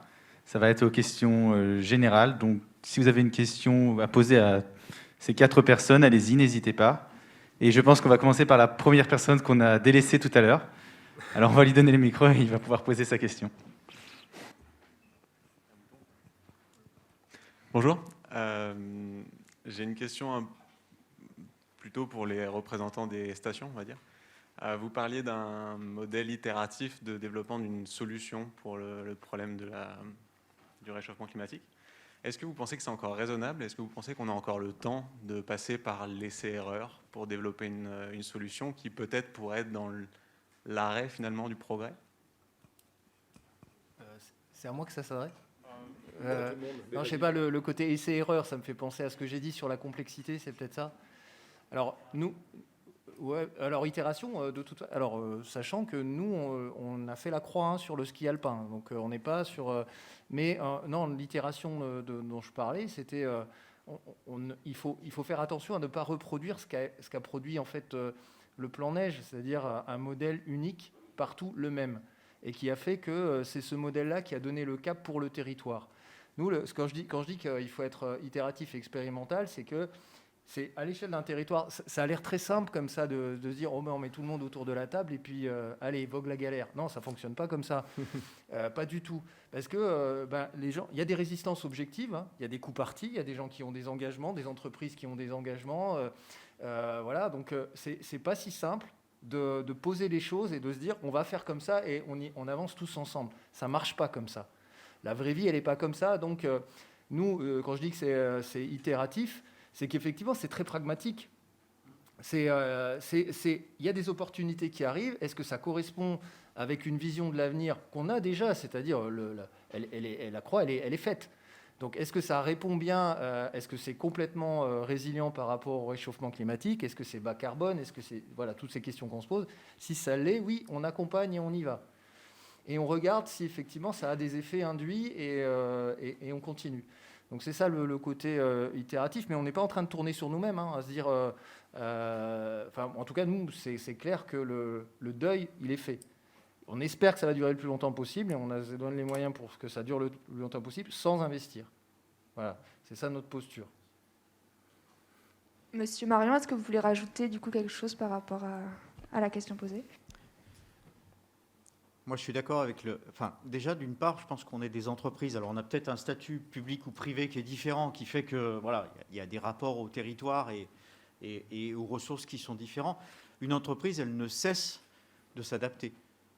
Moi, j'ai des amis qui sont chez Peugeot. Il y a 5 ans, ils parlaient que du diesel. Là, ils sont en train de faire de l'électrique. Donc, ils changent plein de choses. Donc, une entreprise s'adapte continuellement et les structures de montagne s'adaptent continuellement, parce que la montagne, c'est un environnement qui change, qui a toujours évolué, et on a des problèmes continuels qui sont nouveaux. Il y a un problème, par exemple, qu'on n'a pas évoqué, qui est un sujet qui est complètement en lien avec ce que tu as évoqué, c'est ce qu'on peut appeler le surtourisme. Un des problèmes de nos territoires, c'est que, par exemple, la Haute-Savoie, moi je suis né il y a une 50aine d'années, on était 350 000, on est bientôt plus de 900 000. Et on attire des millions de touristes. Et on attire des gens tout le temps. Par exemple, là, en ce moment, des gens la nuit. Vous avez vu qu'il y a des accidents, des choses comme ça. Donc, on a aussi ce partage de l'espace. Donc c'est vrai que l'essai-erreur, il fait partie. Il fait partie des choses qui sont je pense qu'on n'a pas, parce qu'on est un petit secteur aussi. On n'a pas d'école de management de la montagne, d'institut de recherche, etc. Donc vous voyez qu'on est aussi sur de l'empirique, en essayant d'avoir le plus de bon sens possible et d'adaptation. Et ce qui est très compliqué, je pense, dans les défis qu'on a, c'est que vous voyez qu'on a des tonalités différentes entre des structures qui sont plutôt sur de la recherche, de l'étude, de l'associatif, du citoyen, des structures publiques, privées. Tout ça, c'est vrai que c'est compliqué. Et je pense qu'un des enjeux qu'on a actuellement, c'est d'arriver à faire une espèce de gouvernance de tout ça. Et c'est pas naturel. C'est pas naturel. Les réseaux sociaux, les démarches citoyennes, c'est vrai que mes collègues de la CLUSA, ils sont un peu tendus là sur leur histoire de retenue collinaire. Ils sont un peu tendus. Voilà, et c'est nouveau. Et nous, il faut qu'on s'adapte aussi à ça. Et en fait, il y a la vitesse du changement climatique qui fait qu'il faut galoper. Puis il y a la vitesse aussi de l'humain. Je crois qu'on a tous insisté là-dessus. C'est-à-dire que les gens prennent conscience de la situation et prennent conscience qu'il faut travailler des solutions de manière différente qu'avant.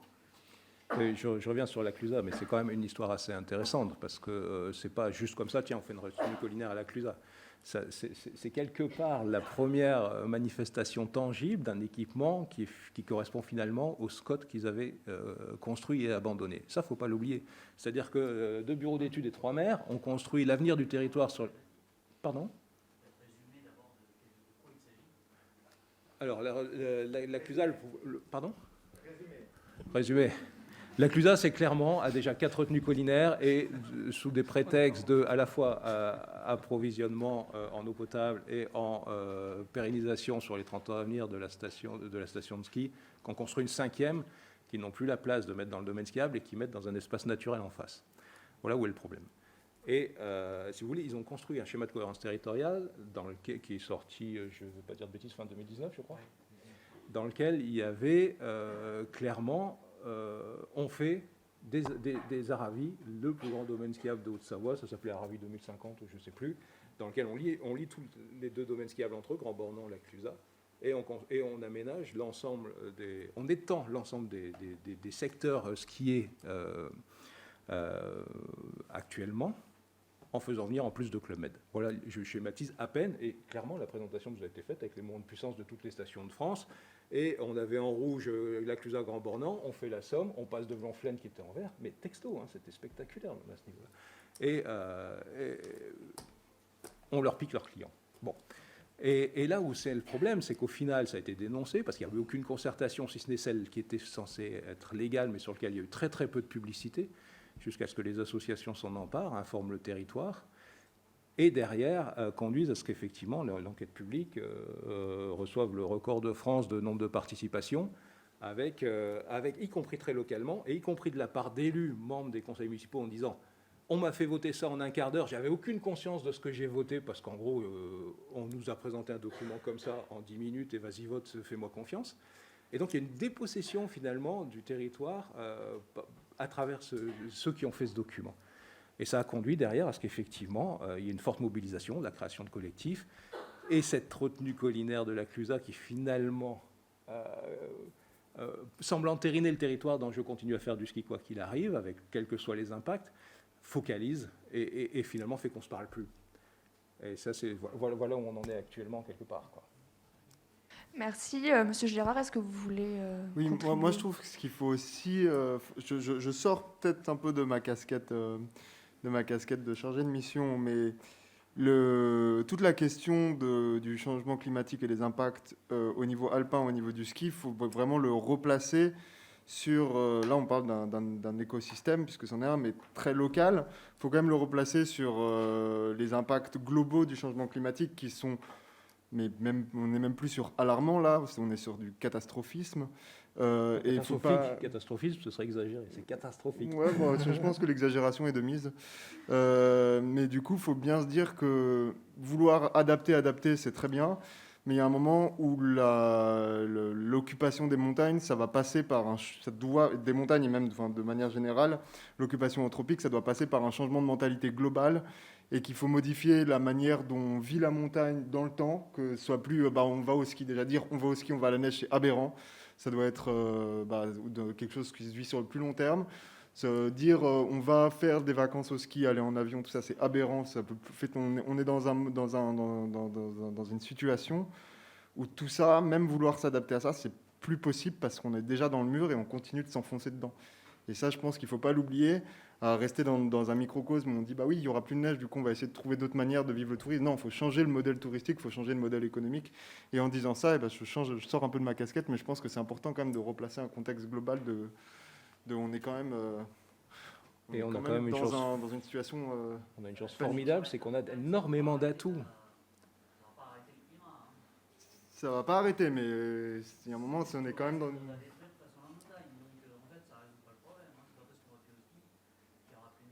Non, mais la somme des individualités va modifier un système. Alors, je voudrais juste rebondir sur le modèle économique. On a tous utilisé ce terme. Je vais être un peu cash, mais le modèle économique, c'est l'argent.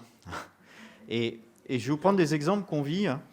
Quand on fait un parking payant à Six Fers à cheval pour dire aux gens il faut un peu financer les poubelles, les choses comme ça, parce que Six Fers à cheval, c'est une toute petite commune, il y a 400 habitants, il y a 300 à 400 000 visiteurs. Effectivement, quand on dit pour contribuer à ça, il faut un peu payer, c'est infernal. Là, on a des systèmes de navettes, on vient de mettre en place une télécabine. Le choix, c'était justement de dire on change d'approche, et de dire on ne fait plus de parking en bas, on ne fait pas de garage, rien, tout en navette. Mais je peux vous dire, c'est un enfer. Hein. Et on se fait pourrir par tout le monde. En premier lieu, les locaux, clients locaux, etc. Parce que on vit ce changement, et c'est ça qui est compliqué. Un des sujets, par exemple, de modèle économique, c'est la péréquation. Parce que bosser ensemble, c'est top, mais entre les riches, les moins riches, les très riches, etc., on n'est pas dans le modèle autrichien ou suisse où les gens partagent. Et c'est ce qu'il faudrait arriver à faire, parce que c'est là où on arrive à faire vraiment des liens, et puis arriver à financer des projets en commun. Et actuellement, on est dans cette période où on a les structures de l'ancien monde, et on essaie d'imaginer le monde d'après. Donc on n'est pas bon, ça coince, ça grogne, mais il faut vite qu'on imagine des structures différentes. Parce qu'effectivement, nous on le vit, on exploite le site de Sixt. Il est en perte. Normalement, c'est même pas légal de l'exploiter. Quand on fait 1 euro de chiffre d'affaires, on perd 2 euros. Donc normalement, l'image d'une grande entreprise cotée en bourse, etc., c'est de dire on arrête, pourquoi on s'embête avec ça. On ne fait pas ça. Mais il y a ce type de péréquation, il faudra le faire, parce que sinon, on va avoir des gens qui vont venir consommer du territoire, et c'est un peu le problème que tu soulignes, hein, c'est que les gens viennent consommer de l'espace montagnard sans contribuer. Or, il y a un moment, que ce soit des structures publiques, privées, tout ce qu'on veut, on ne peut pas vivre que d'aide publique. Enfin, en tout cas, on voit où ça peut nous mener.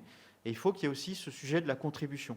Et ça, c'est un sujet qu'il faudra aborder franchement, parce que le maintien d'une vie de qualité en montagne et, je vais dire, d'un aménagement raisonné, il passera par des contributions.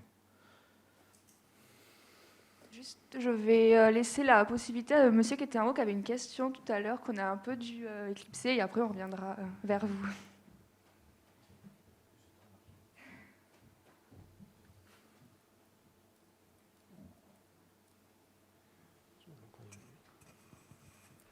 Merci, bonsoir. Je voulais poser la question à tous les quatre des rapports que vous entretenez dans vos postes respectifs avec la population locale, et je ne parle pas forcément des socioprofessionnels.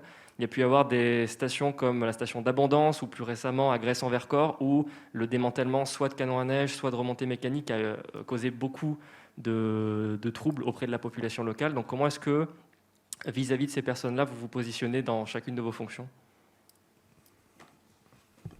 Alors, nous, on considère que le dialogue avec le territoire, enfin déjà c'est un parti pris, c'est que les élus sont légitimes.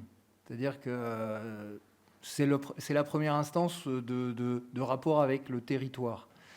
Quand je dis ça, j'ai conscience qu'on met beaucoup de charges, de responsabilités sur des élus locaux qui ont des difficultés. Moi, ça fait 25 ans, je suis fonctionnaire territorial, donc je travaille depuis 25 ans avec des élus locaux, et je mesure la difficulté de leurs tâches.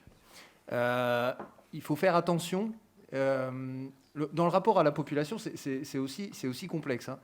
Il faut pouvoir entendre tous les signaux faibles. Tout ce qui vient du territoire est important. Mais de là à ce que ça guide la décision finale, il faut respecter, je pense, les instances démocratiques qu'on a, nous, parce que si on commence à à tout renverser. Après, effectivement, ce que disait mon voisin par rapport au process de la CLUSA, c'est justement faire vivre ces instances de gouvernance de manière la plus éclairée possible. Et à un moment donné, aller consulter ou concerter la population, bien entendu.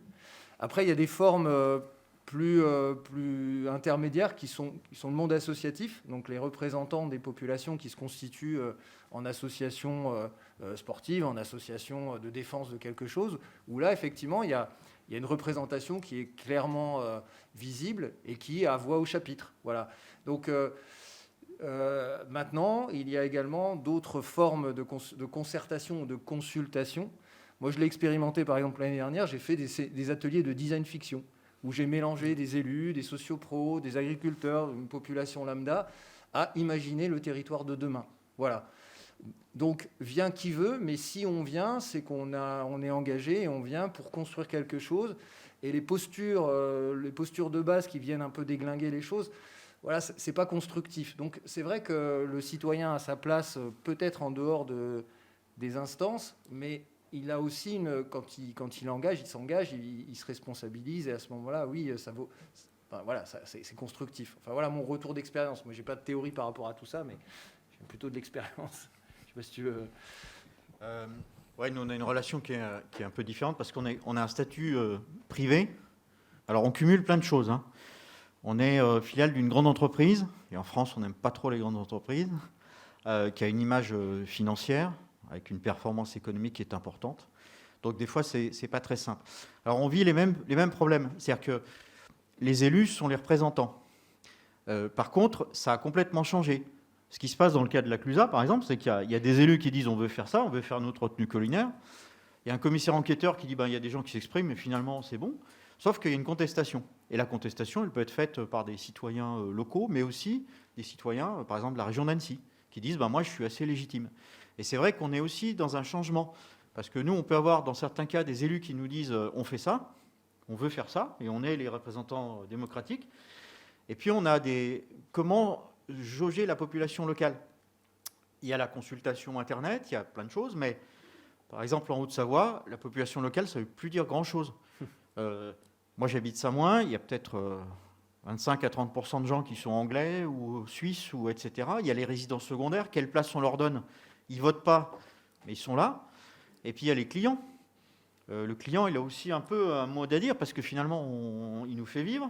Donc il paye, il a aussi un petit droit. Et en fait, je pense qu'actuellement, c'est ça qui est compliqué. Le site de Samoin, par exemple, l'ancienne équipe municipale, ils ont voté en bloc un Club Med. C'est démocratique. Ils sont élus, représentants du peuple français, etc. Il peut y avoir des gens d'autres communes ou d'autres lieux de vie qui disent « moi je suis contre », etc. Et puis il y a des associations, des choses. On est dans ce mode de fonctionnement. Sincèrement, on n'est pas à l'aise avec ça, parce qu'on ne sait plus avec qui il faut discuter, plus avec qui il faut composer. Et puis en finale, si vous mettez côté opérateur de domaine skiable, c'est de l'injonction paradoxale. C'est-à-dire vous avez, entre les gens qui vous disent qu'il ne faut rien faire, ceux qui vous disent qu'il faut faire, mais il faut que ça respecte plein de choses que vous n'êtes généralement pas capable de faire. À la fin, vous avez un bilan économique qui est intenable. Donc, on rentre dans une période où je pense qu'au niveau des stations de montagne, on va être de plus en plus dans des risques d'incompréhension et de position un petit peu statique, parce qu'il y a des signaux contraires dans tous les sens. Et puis, il faut bien le reconnaître, on a des processus administratifs qui sont extrêmement longs et qui font qu'au bout d'un moment, c'est un peu un jeu de chat et de la souris. Et il ne faudrait pas que ça se transforme on va dire, en situation conflictuelle. Et à la fin, il ne faudrait aussi pas que ça se finisse en chantage à l'emploi. Effectivement, moi, sur mon territoire, on a un modèle économique qui va se dégrader avec le changement climatique, c'est clair, parce qu'on a une station de moyenne montagne. Moi, demain, si les actionnaires, qui sont d'ailleurs en grande partie des actionnaires publics, me disent on arrête, c'est 420 emplois. Et là, on rend les clés et on dit écoutez, démerdez-vous. Et là, c'est la fin d'une activité. Et il ne faut surtout pas arriver à ça. Donc, c'est un exercice qui est assez périlleux. Et encore une fois, je pense qu'une des incompréhensions majeures qu'il y a, alors je prêche pour ma paroisse, parce que c'est différent peut-être entre structures publiques et privées, c'est que toutes les stations qui sont privées, ce sont des entreprises. Et ce sont des entreprises qui sont sur un territoire. Par contre, c'est très visible. Et souvent, on a des jugements de structures publiques en disant pourquoi ils font ça, etc. Alors que ce n'est pas le cas quand vous avez une usine qui fait ces choses. Elle respecte ses obligations. Donc la question que vous avez posée, elle est très importante. Et sincèrement, ça nous déboussole. Et puis, il y a aussi quelque chose qui nous déboussole beaucoup, c'est les alternances politiques. C'est-à-dire que moi, sur mon périmètre, j'ai 5 municipalités et un conseil départemental. Et ben, en ce moment, tous les 6 ans, ça change et il y a une alternance. Et puis, l'alternance, elle est marquée. Donc, comprenez bien que pour mener une politique d'aménagement du territoire, parce que c'est du temps long, c'est aussi très déstabilisant et que quand vous avez une entreprise à piloter, vous devez faire des choix. Quand vous implantez un appareil de remontée mécanique, vous le faites pour 40 ans. Donc, s'il y a une équipe municipale qui la veut, puis celle d'après qui dit bah, « je ne la veux pas », qu'est-ce qu'on fait ? On a des crispations. Et ça s'est trouvé dans des tas d'endroits. Dans le Queyras, par exemple, où il y avait un gros projet de remontée mécanique à Saint-Véran, et ça a été fait l'objet de la campagne municipale, et finalement, les citoyens ont voté. La remontée mécanique ne se fera pas, en tout cas sur ce mandat-là. Et sur les 2 exemples que vous avez cités, donc Abondance, il y avait un arrêt du ski. L'équipe suivante est repartie dans le ski, avec un modèle privé. Et Gressan-Vercors, le maire avait dit « moi, je suis contre ». Par contre, je ferai fonctionner la démocratie. La démocratie a voté pour l'équipement en canot à neige. Donc vous voyez, à chaque fois, c'est des contradictions et des sujets qui sont vraiment sensibles. Enfin, je parle sous ton contrôle. Il y a un vrai sujet aussi, c'est celui des élus, et tu l'as souligné, et clairement c'est le cas, y compris une entreprise privée ou semi-privée ou complètement publique, agit par le biais de délégations de services publics, et de toute façon, le fait station aménagement touristique relève quand même de la puissance publique à la base, sur des territoires très souvent communaux, pas que, mais quand même. Et il y a cet aspect, ça a été voulu par la loi montagne, je schématise, mais on ne va pas confier l'or blanc à n'importe qui, donc ça restera puissance publique. Et jusqu'à encore très récemment, c'était chaque remontée mécanique, chaque création de piste, ou chaque même urbanisation touristique était fait sur la base d'un arrêté UTN signé par le préfet de région, coordinateur du massif. Donc il y a cet aspect-là qui rajoute encore. Et par rapport à la question qui était posée là-haut et qui est totalement légitime, pertinente, nous, si on a organisé les états généraux de la transition du tourisme, et quand je dis bien avec tous les acteurs, c'est parce que très justement, il y avait un déficit de cette information, de cette gouvernance, de cette démocratie locale finalement, et la nécessité de tous les remettre dans le jeu. Il y a un certain nombre d'instances qui existent, le comité de massif par exemple, je l'ai cité, où il y a un peu tous les représentants des organismes constitués, pour faire très court. Et les élus, bien sûr, à 51%, parce que là aussi, démocratie, on est en France, quoi qu'il arrive, il y a, quelle que soit la commission, au moins 51% des voix qui sont dédiées aux élus, de toute nature, hein, comme et locaux, nationaux, etc. Le problème, je vais vous donner un exemple de comment ça marche. C'est une instance qui a été créée pour pouvoir faire du débat, du consensus, de la construction collective.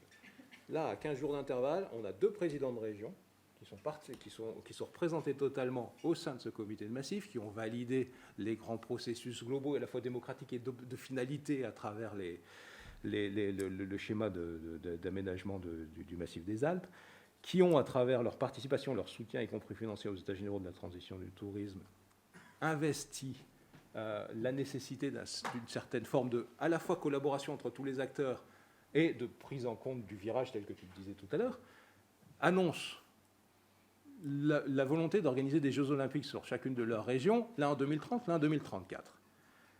On va où avec ça ? Je veux dire, on va sur du Pékin, sur les hauteurs de Nice en 2034 ou 2038. On va sans aucune consultation de personne faire une annonce politique pour dire regardez les JO c'est chouette, Coca-Cola c'est you, allons-y roule. Sans tenir compte de rien. Je vous l'ai dit, 34 réunions qui ont eu lieu ensemble sur les territoires des Alpes, sur les États généraux, avec 2000 participants. Pas un n'évoque les Jeux Olympiques comme étant ne serait-ce qu'un but à poursuivre, le moindre début de quoi que ce soit de solution. Boum, ça y est, c'est l'annonce derrière. Tant qu'on en est comme ça, avec une telle déconnexion, ça ne pourra pas marcher. Après, pour quand même nuancer ça, c'est qu'on note quand même chez les habitants, chez les montagnards, chez les habitants de ces zones, une prise de conscience énorme, et il y a quand même une dynamique qui va dans le bon sens. Et comme on parlait tout à l'heure d'imaginer la montagne de demain, moi, je peux vous conseiller un magazine, c'est le magazine Les Passeurs, où ils font vraiment un énorme boulot sur l'imagination de la montagne de demain, avec des scénarios quand même qui un peu redonnent espoir dans le futur. Et du coup, si jamais vous avez l'occasion de lire ça, et ben, franchement, foncez, parce que ça vous redonnera le sourire entre deux articles déprimants. Écoutez, merci beaucoup. Je crois qu'il y a quelqu'un qui veut poser une question. Oui, c'était plus pour contribuer aussi au débat sur, comme ça a été dit, avec ma casquette d'élu. Il ne faut pas oublier, donc, comme vous l'avez bien dit, c'est sous le cadre d'une délégation de service public. Donc c'est sûr que les élus sont prédominants aussi dans les orientations et dans les choix. Et quand on parle aussi du marché de l'économie du territoire, bon, même si là, on a mis le focus sur les exploitants, sur les gestionnaires qui sont d'entreprises privées ou publiques, puis même privées, que le plus gros actionnaire, c'est l'État quand même, à la Compagnie des Alpes. Donc ça montre quand même aussi une volonté de l'État d'aménager, enfin d'être présent en montagne. Ce modèle économique permet tout de même à ces territoires montagnes de vivre autrement, avec la possibilité de construire des écoles, la possibilité d'avoir des médecins. Ces territoires qui peuvent être considérés parfois comme reculés, cette économie, ce modèle, permet quand même à nos communes de vivre. Et ça, il ne faut pas l'oublier. C'est pour ça qu'on dit arrêter complètement le modèle ou changer le modèle. C'est pas possible. Il faut trouver le temps de le faire. Il faut l'adapter. Je pense que le mot adapter est plutôt bien utilisé par rapport à cela. Même pour lutter contre ce changement climatique, il faut l'adapter. Mais on ne peut pas arrêter du tout au tout. C'est toute une économie qui arrêterait. Et ces territoires ont construit leur économie sur le tourisme, comme d'autres territoires l'ont construit sur l'industrie, d'autres sur le service. On ne peut pas du jour au lendemain tout arrêter. C'est impossible. Et même d'un point de vue environnemental, ça ne serait pas bon. Non, mais l'idée, vous avez entendu quelqu'un dire ici, il faut fermer toutes les stations de Non, j'ai pas du tout. Je n'étais pas contre vous du tout. C'était en général par rapport au modèle, aux questions qui étaient posées. Je parle en général parce que c'est un des enjeux très forts. C'est qu'à un moment donné, effectivement, presque quelque part, j'ai envie de dire, le plan neige a été victime de son succès. C'est-à-dire que ça a été ensuite compris comme la seule et unique possibilité économique des montagnes, y compris en occultant des éléments très très importants. On sait depuis 2002, de manière formelle, publique, écrite, inscrite à l'occasion des auditions au Sénat, à l'occasion de l'année internationale de la montagne, et c'est le directeur général du SEATM, Service d'études et d'aménagement touristique de la montagne. Grosso modo, en France, chaque année, le ratio de chiffre d'affaires touristique en montagne, c'est 50-50, à grosse maille. Il y a des territoires où c'est plus évidemment la Tarentaise, voilà. Mais quand on réfléchit station, évidemment que la station, les remontées mécaniques, et on l'a vu grandeur nature l'année dernière, ne sont pas ouvertes. Le mec qui loue des skis ne va pas pouvoir faire grand-chose. Vous avez dit économie des territoires. Et on ne parle pas d'économie des stations, on parle d'économie des territoires. Et ça, c'est l'enjeu majeur qu'il faut faire comprendre. Là, sur les états généraux de la transition du tourisme, c'est partie d'une initiative associative. Je ne vous dis pas que quand j'ai présenté ça au comité de massif, l'idée est bonne, c'est sûr qu'il faut le faire, mais à qui on va confier ça? Parce que quand même, les écolos barbus, ça va bien. On a donc dû faire des tests grandeur nature, on ne l'a pas fait n'importe où, on l'a fait en Tarentaise. 47 personnes sur une après-midi complète, avec directeur d'office du tourisme, responsable de station, infirmier, SNCF, syndicaliste, maire évidemment, parce que les élus, jamais une seconde, on a imaginé les sortir du jeu, évidemment. Un débat sur toute l'après-midi, domaine CF de France, bien entendu, Laurent était là. Et on arrive à quoi? On arrive à ce que quelqu'un dise dans la pièce virtuelle, c'était en plein Covid. Vous savez, sur le scope de Tarentaise, on a une trentaine de communes. Il y en a 19 qui n'ont pas 1 cm² de domaine skiable, on n'en fait rien. Ben, rien que ce constat-là en Tarentaise, c'est iconoclaste. N'empêche que depuis, il y en a 5 qui se sont fédérés, qui travaillent ensemble avec des associations, avec le Conservatoire des espaces naturels, sous l'égide du sous-préfet, pour construire un programme, finalement, de développement de leur territoire, en prenant en compte tous les enjeux, y compris de surfréquentation, parce que ça, ils ont vu, quand le Covid, que les arcs étaient fermés, que c'était plus sympa de se balader. Le petit pont de départ de la rando, 4 places de stationnement, 125 le week-end de bagnoles de garé. Donc, il faut gérer tout ça, mais dans la prise en compte de ce qu'on est, c'est-à-dire 7 villages, les chapelles, la montagne vivante à l'année, la montagne temporaire, les chalets d'alpage, quand même une des communes à 102 chalets d'alpage. Je ne sais pas si vous vous rendez compte du patrimoine que ça peut être, dont on ne fait rien, à part les deux. Là, je mets des gros guillemets, je sais où je suis, mais les Lyonnais qui les rachètent pour faire des résidences secondaires. Mais blague à part, avec des vrais problèmes de maintien du patrimoine et de valorisation de ce territoire. Même sur l'agriculture. Hein. Et derrière, bah évidemment, l'agriculture. Et au-dessus, la montagne éphémère, celle où on va juste à la journée ou au bivouac. Et il y a un projet qui est en train de se construire là-dessus, sur la base de la Convention alpine et du programme Zone de tranquillité. Et c'est ça qu'on vise à faire. C'est qu'au final, c'est prendre en considération, qu'y compris économiquement, le ski ne fait pas tout. Le téléphérique de la Grave, quelqu'un a posé la question tout à l'heure, déjà actuellement, alors qu'il n'y a pas de troisième tronçon, le chiffre d'affaires annuel, c'est 60% en été sur une période d'ouverture plus courte que l'hiver. Ça, personne ne le sait, personne ne l'imagine même que ça puisse avoir une attractivité en soi. Et c'est tous ces enjeux-là qu'il faut qu'on cumule.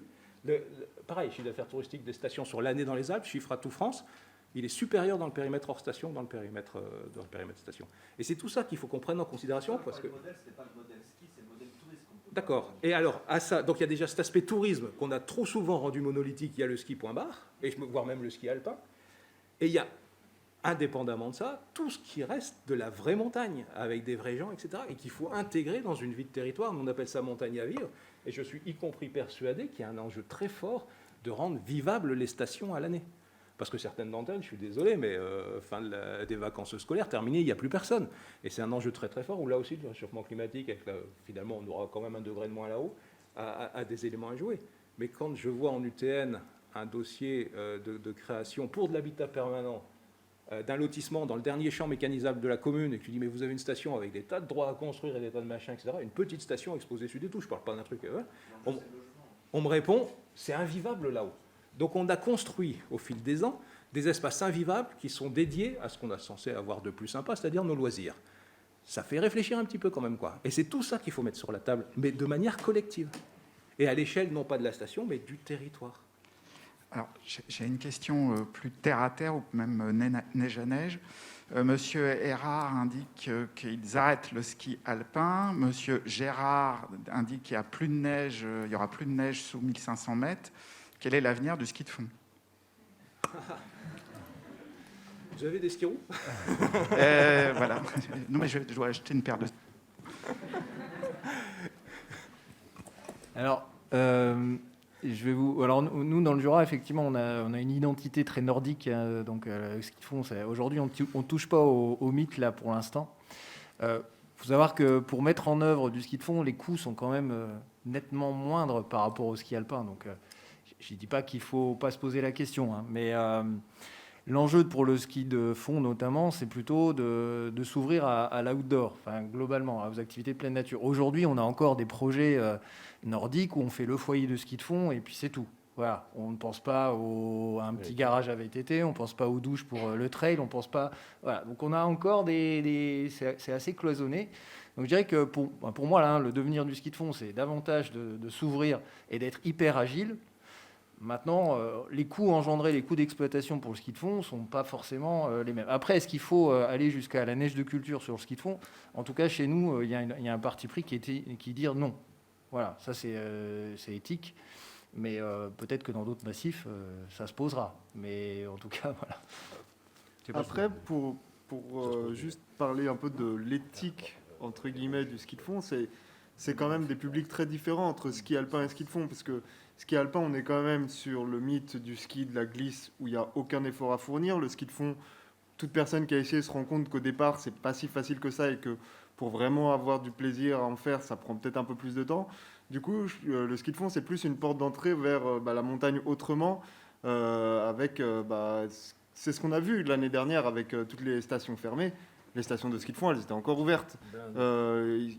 C'était encore plus ou moins damé pour les athlètes de haut niveau. En tout cas, par exemple, si on prend l'exemple du Vercors, du coup, tout le monde profitait. Non, pareil. C'était ouvert normalement. C'était ouvert, okay, c'était ouvert normalement. Location, machin, parfait. Bon, du coup, le ski de fond était ouvert normalement. Il y a eu l'évolution vers le ski de rando.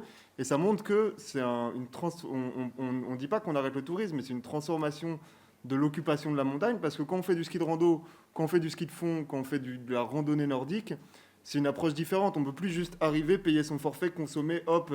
Et du coup, je trouve que c'est une bonne approche sur la transition, justement, parce qu'après, c'est les sports de pleine nature, etc. Si je peux juste rebondir, je suis entièrement d'accord avec vous là-dessus. Mais je pense que c'est surtout complémentaire. Je vais illustrer par des chiffres. Le ski de fond qui a bien marché, nous, les communes dans la vallée du Gifre, on met 500 000 € sur la table chaque année pour faire fonctionner le ski de fond. On les met pour faire fonctionner, pour que des points de vue domaine skiable alpin, du domaine skiable alpin, je vais répéter, peut-être, je ne sais pas si vous avez tous entendu, les communes dans la vallée du Gifre, avec des sites de ski de fond à 2000 mètres pour une partie, on met 500 000 € de contribution sur la table pour financer ces activités, pour que les gens viennent skier. Il le faut, hein, mais si on arrive à mettre 500 000 €, c'est parce qu'à côté de cela, on touche 800 000 euros, les communes, jackpot comme ça, touchent 800 000 euros du domaine skiable alpin. Et il faut utiliser l'alpin, à mon avis, aussi pour faire connaissance et diversifier l'activité. C'est ça notre richesse. Repenser quand même à ces sites de ski de fond. On a beaucoup travaillé le ski de fond dans les plaines, parce que c'était des plats, c'est là qu'on développe. Faut peut-être réfléchir aussi à mutualiser avec les secteurs alpins. Mais de toute façon, il ne faut pas être radical en disant on arrête quelque chose et on commence autre chose. Mais il faut penser que c'est des vases communicantes et qu'on ne peut plus rester sur un modèle unique ski alpin, mais qu'il faut essayer d'ouvrir et de transformer. C'est un peu la notion que j'avais déjà évoquée tout à l'heure, mais la notion de temporalité dans l'approche à la montagne. On ne peut plus arriver juste consommer et repartir. Il faut essayer de transformer ça. Après, il n'y a pas de solution miracle. Je n'ai pas la solution. Je ne suis pas sûr que quelqu'un l'ait, mais faut garder ça en tête. Il y a quand même... Oui. Moi, je voudrais juste replacer un peu le ski alpin. On a beaucoup des effets de clichés. Le plan neige, il a créé 27 stations dans les Alpes. Il y en a 400. Le modèle n'est pas celui des grandes stations. Nous, on est sur des... Et effectivement, moi, le curseur, ça a toujours été intégré. On prend souvent les exemples de très grandes stations qui sont un peu hors sol. C'est un modèle qui est assez visible, par contre, qui n'est pas complètement exact. Moi, j'ai illustré avec deux choses. Nous, effectivement, sur un site comme Samoin, on est le principal employeur et on emploie, par exemple, tous les agriculteurs actifs de la commune. Et c'est concret, c'est-à-dire on maintient à peu près une quinzaine d'exploitations. Et à Samoin, il y a un collège, ce qui est très rare en zone de montagne, qu'on n'a plus dans les territoires qui sont censés être purs, etc. Parce qu'il n'y a pas de collège, il n'y a plus de collège à la Grave, il n'y a pas de collège dans le Queyras, etc. Il n'y a jamais eu la Grave. Donc voilà, c'est pas maintenu. Donc il y a ça. Et en ce qui concerne ce qu'on appelle les grandes stations, alors en Compagnie des Alpes, on en a beaucoup des grandes. L'année Covid, elle a fait du bien, c'est-à-dire qu'elle a montré la résilience du système, le fait que tout était imbriqué. Et par exemple, cette année, on nous a dit il n'y a pas les clients anglais, il n'y a pas les étrangers. Eh bien, ça s'est très bien passé. Hein. Une station comme La Plagne, elle a un taux d'étrangers qui est très faible finalement. Alors, effectivement, c'est visible parce qu'on a beaucoup de communication, les chalets de luxe, les choses comme ça, ça existe dans certains endroits. Mais prenez un peu de recul, le modèle territorial, il est bien plus complexe que ça. On a beaucoup de moyennes montagnes où, effectivement, il y a un mélange été-hiver parce qu'elles existaient avant le ski, elles existeront après. Et il y a quelques poids lourds qui sont très visibles, qui sont effectivement fortement spécialisés sur le ski alpin, sur l'hiver et sur de la cliente haut de gamme. Mais ça reste une activité qui est qui est une activité de grand nombre. Et souvent, d'ailleurs, c'est un peu provoquant, c'est-à-dire qu'on nous dit, mais regardez, c'est que pour les riches et c'est très cher, etc. Et en même temps, on nous dit, mais regardez les bouchons, la saturation, etc. Ah mais là, en ce moment, si vous voulez faire du ski pour rien, vous prenez un avion, vous allez en Pologne et vous revenez ski à super dévolué avec le package complet qui vous coûtera moins cher que si vous venez skier à la journée de Pigap. Hein. Ça, c'est une réalité. Bah oui, parce qu'il faut. Il y a un système de tour opérateur avec les pays de l'Est. Non, mais c'est débile, évidemment, qu'il ne faut pas le faire. Mais ce que je veux dire, on va s'arrêter là, on va conclure parce qu'on a dépassé le temps déjà. Donc, nous tenons déjà à remercier nos intervenants d'avoir accepté notre invitation. On remercie également le congrès Arcus de nous avoir intégrés dans leur cycle de conférences. On remercie le professeur William Douvetter pour son encadrement. Et également un grand merci à Isabelle Michalet pour sa disponibilité et son implication. La semaine prochaine, il y aura une nouvelle conférence du Master RIS sur les risques industriels et le Grand Lyon. Donc c'est la même heure, même endroit.